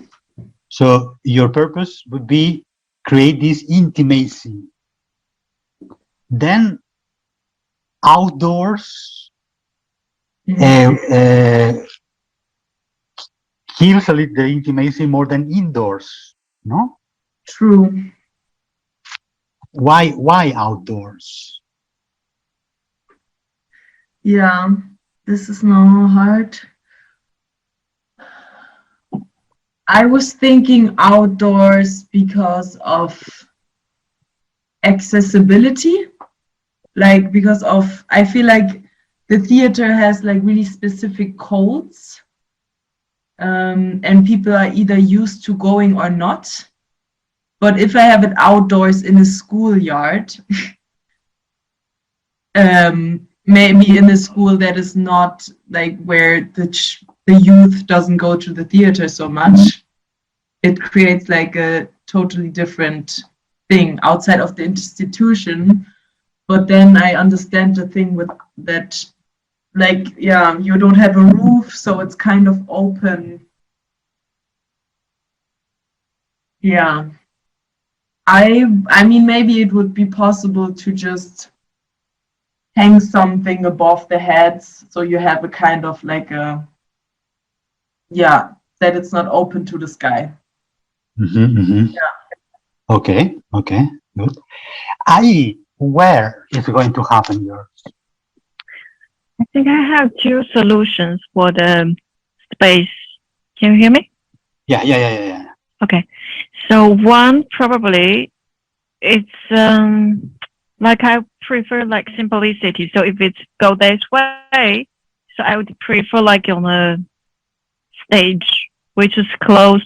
It's not like a theater stage which is far away from the audience, but I want to the audience can feel like even like it's like close to the, maybe it's like like this one, but not 360 degree. It's like this maximum. So the audience can be more close to the performer to feel like it, because it's more, I think the image is more connected if it's close like this way.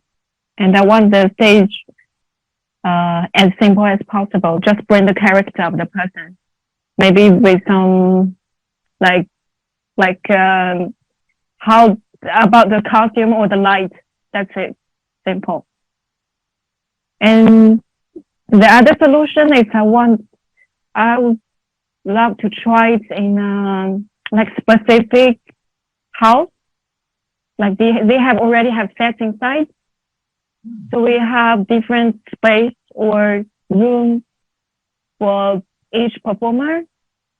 And then the audience can choose like which one they want to see, or, you know, like this. So it's like everyone has their own space.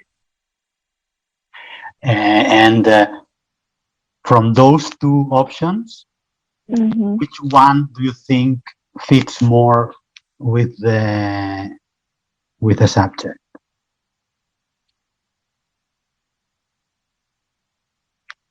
I think both work. Because they are quite different, huh? Yeah. The Marika, one what do you think fits better? I didn't really get the first idea, like the second one with the rooms, I understood, but I don't. The first one is Yes. it's, for example, imagine it's like just like what we usually do. It's like a black box, and with like very specific and precise light to make the, for example, to also it support the character of each performer.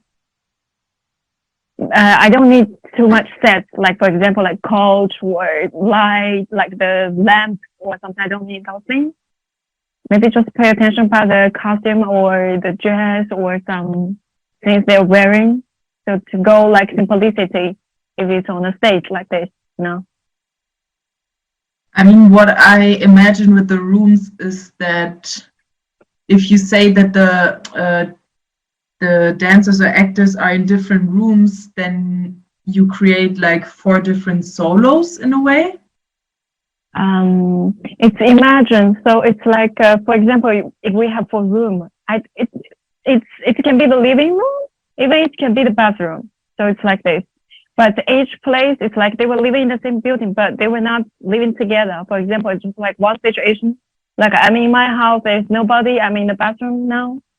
Like this kind of things, you know, in the same house. So it doesn't have to be like very specific each bedroom. So it's like this. But then still you would need to think of that, for example, if I, as an audience, I see what's happening in the bathroom, I see something completely else than someone who's in the living room, right? Yeah. So you have like different pieces in one piece a bit.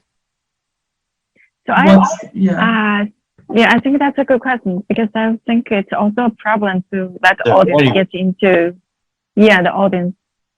So probably I'll pick, for example, the rooftop as one spot and the living room as one spot. And like why in a wait, your topic again was cut. And why in a house? How? Sorry. How? Can you? Because I am not. I am not. I should maybe write it down. It's how. No. What's behind our decisions, pushing us into make our decisions? This was the motto, no? This is I think what it's also. I would ask you till our next meeting. Now, there's one question more before finishing, but then the task might be check all the decisions you've taken, go back to this original sentence and see if they help, they support it or not. So, for example, let me because this IE proposal about different performing spaces somehow make dividing the audience, making that the audience are not everybody together at the same times at the same place.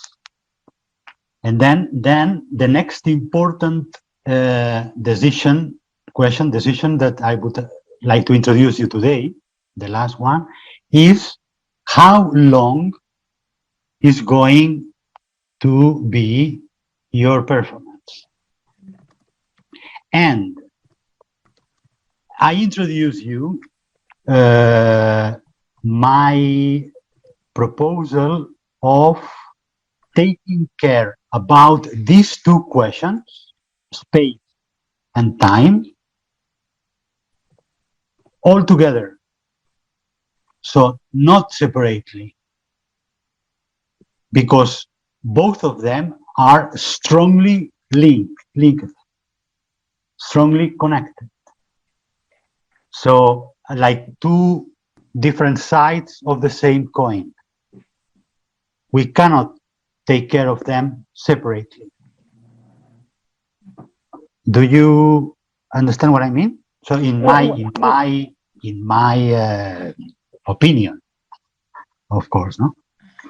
So then, Yes, how? Yeah, Malika. For me, yeah, for me, it's it feels really separate because I can imagine to go in a piece that's 3 hours long or 20 minutes, but it can still be the same place. Like, for example, in a classical theater. You know what I mean? So then they are linked. So it would change the timing if it changed the space. No? No.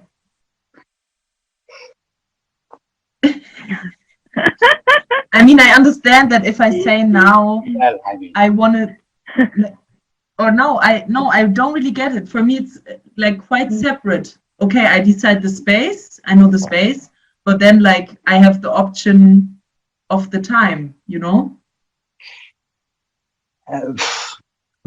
I think I mean it depends, of course, no? But for example, you for sure you have seen many times that a piece that is organized in a way for a one space and with a length is working here or working better there or working not that good when you put it outdoors, for example.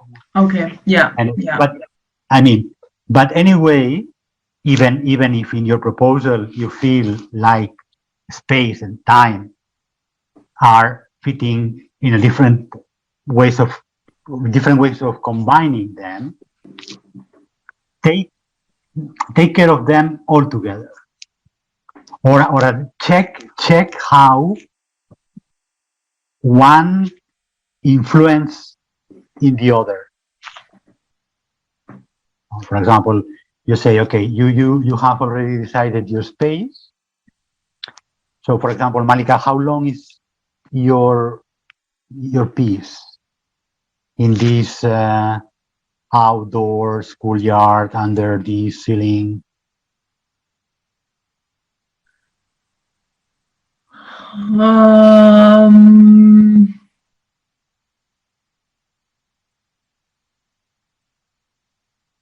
This is really hard.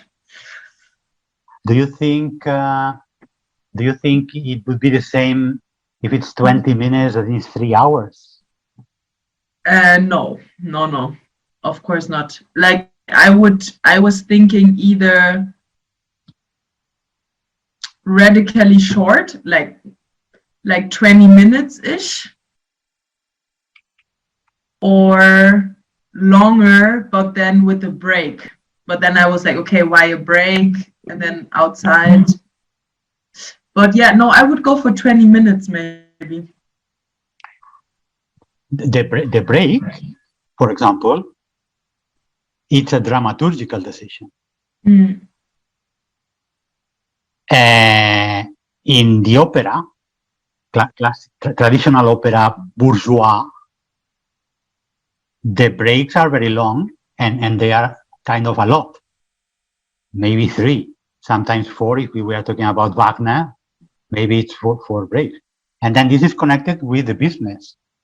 Because in every break, people goes to the cafe and ask for some drinks and some coffee and some sandwiches, and this is good for the finances of the theater.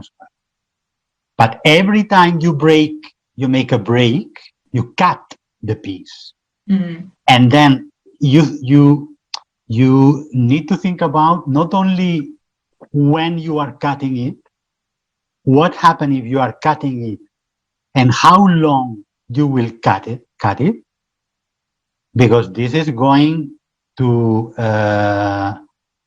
make an impact on the spectator when they come back to the second part or to the third part. Do you understand what I mean? So yeah, it's clear that the longest is the break, the most distracted or lost or in a new way of feeling will come back the audience. Yeah, no, I will not do a break. And yeah, 20 minutes feels like really short in a way. But otherwise, for a solo, look, I will stick with it. Yeah, I will stick with 20 minutes. For a solo, yeah, 20 minutes yeah, is kind of a lot, no? Yeah. Imagine to make a different kind of combination, the connection with the timing and the number of performers. Yeah, I was just thinking that it's not a lot when I think about the topic in a way. Like, how do you get eaten up by work? There could be like many stages. And then I thought, okay, maybe 20 minutes. Yeah, but no, I think it's fine. You said that people were sitting on chairs, no? Yeah. Okay. How long is yours? I think it's about 45 to 1 hour. Would you believe me if I tell you that it could be 7 hours or 8 hours? Wow. Can you imagine, or you think maybe I got crazy? I think it depends on the situation. Actually, it can work like it can be like something like, wow, yes, we can try. So it's, could it be close to the exhibition performance? I think so. Marina Abramovich. I think so. Yes, it can be. Yeah, it can be. Then it can be like from the museum or the gallery open time till the gallery open close. Oh, yes. Yeah, wow, that's a good idea. I mean, like, I've never think about that way. Even if that's a space, you know, it can be something very... That's what when you connect space and time, I mean, from putting a very basic example, is the timing, the time is something absolutely subjective for the audience. Mm-hmm. And the way of living time is part of the fact that the performers and the audience who came to see their work are sharing the same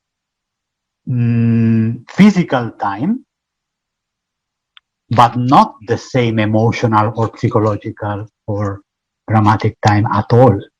Mm-hmm. That's why it's subjective.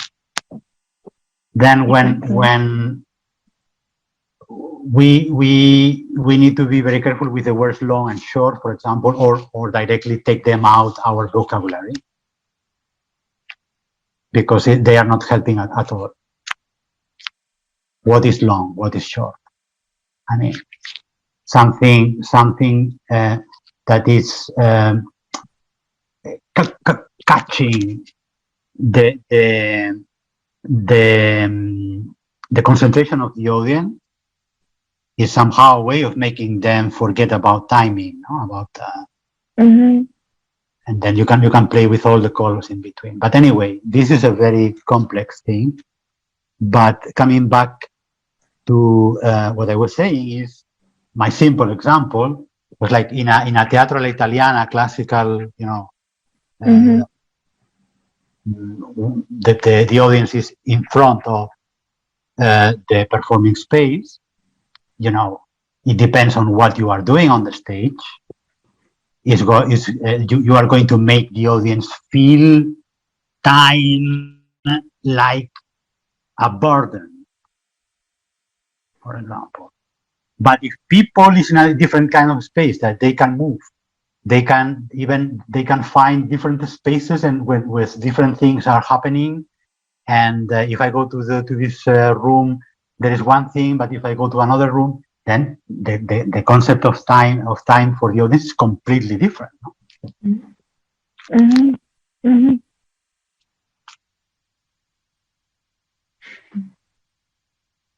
But Very inspiring. Again, check if this is connecting with the subject.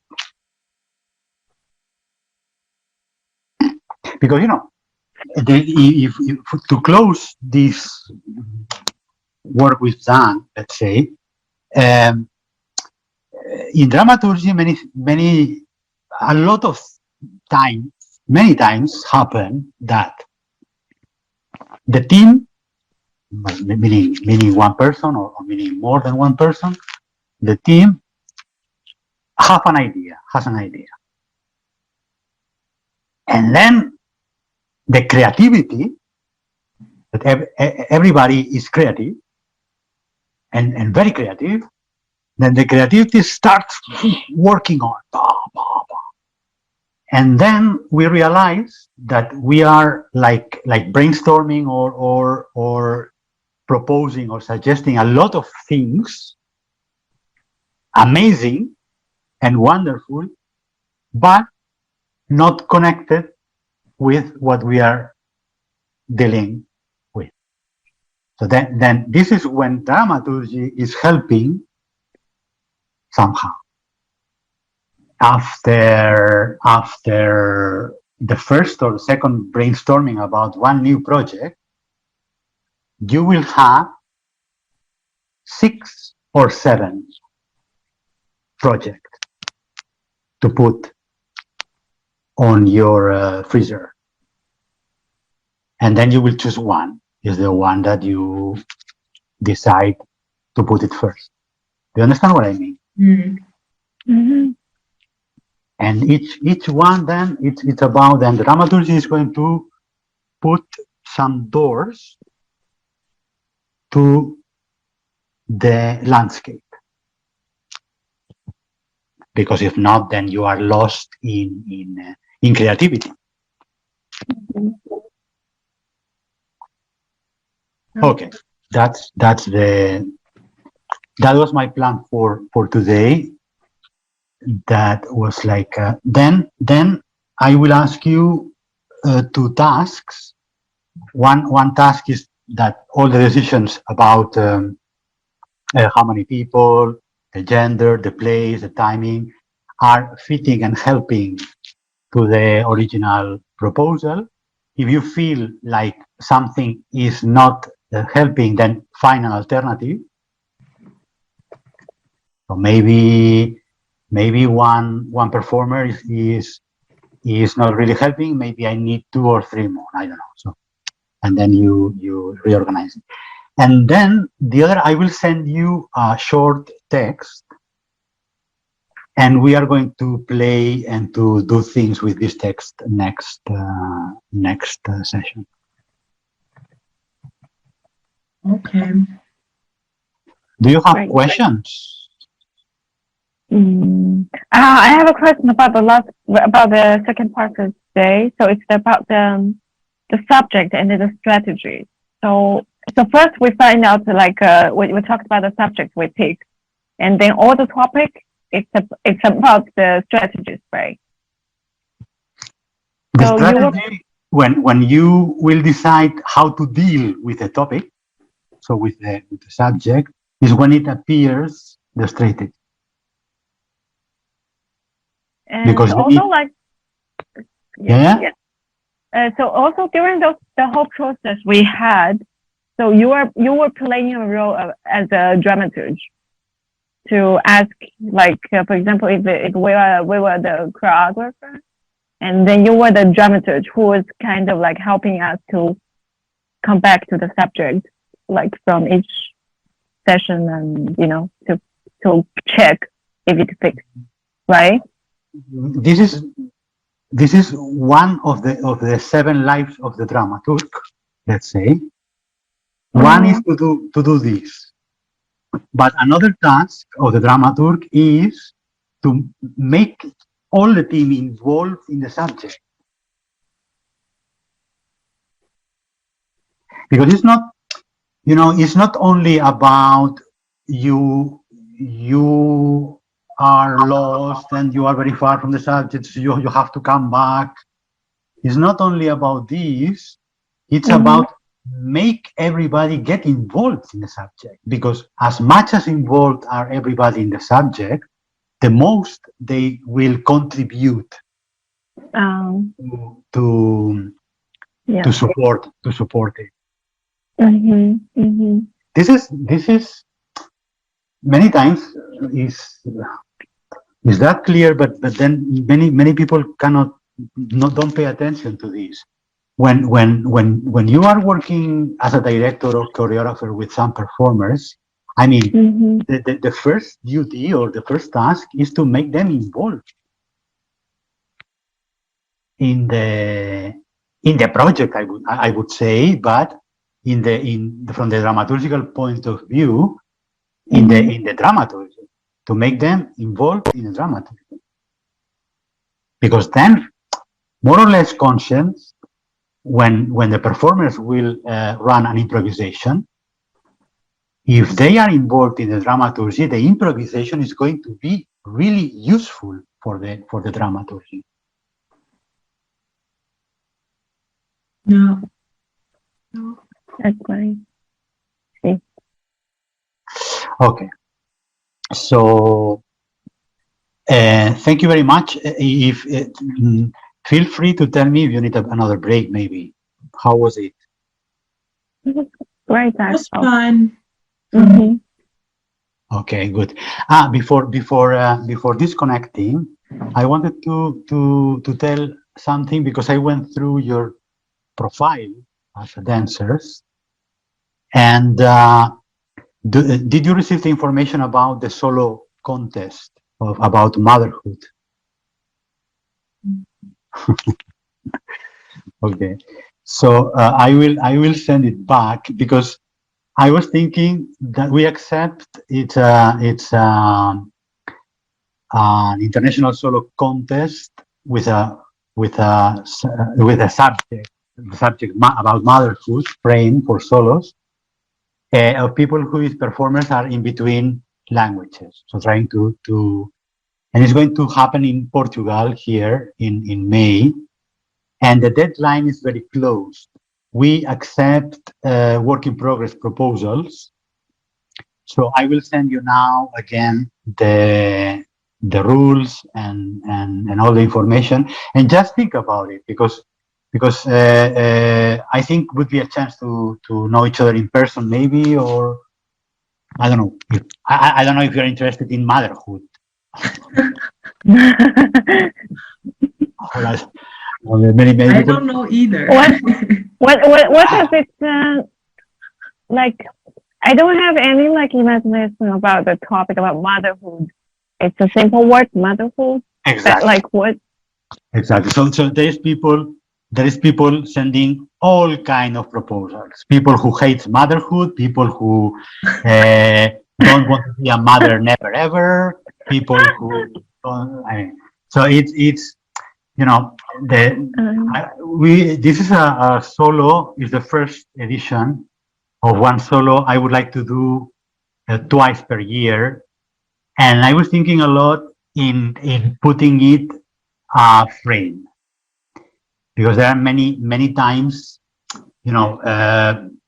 it's for a jury, for example, is really, I mean, they have very wonderful pieces, and they need some criteria to choose, to decide who is going to have the first and the audience and blah blah blah. But then I thought that it could be a good idea to put a frame, but a very general frame, so that it's a frame, but it can be many things about that. So you can, if it's motherhood, you can say you can face these in many different angles and point of view and whatever. So you Yeah, did cool. not get You can send it the mail and then we can check it. you did not receive information about this. I think I saw it's also dance opportunity, right? You put it Yes, in dance. it is there. Yes, I saw once. I think like it's, I don't know like how long ago, but I saw it once. Okay, I saw it once. I will send again the information, and please, let me know what will you do if you can stay in this shift, or if you have any other idea or proposals, please. I'll try to stay in this shift. That would be wonderful. It's a full session, right? Yeah. So it's like a whole month, like then we finish. Yeah. So. Yeah. I can try. Like, so let's stay in that shift. Thank you very much. And if not, let me know. Okay. Thanks, and have a nice week. Thank you. You too. Have a nice evening. Bye bye. Ciao. Bye.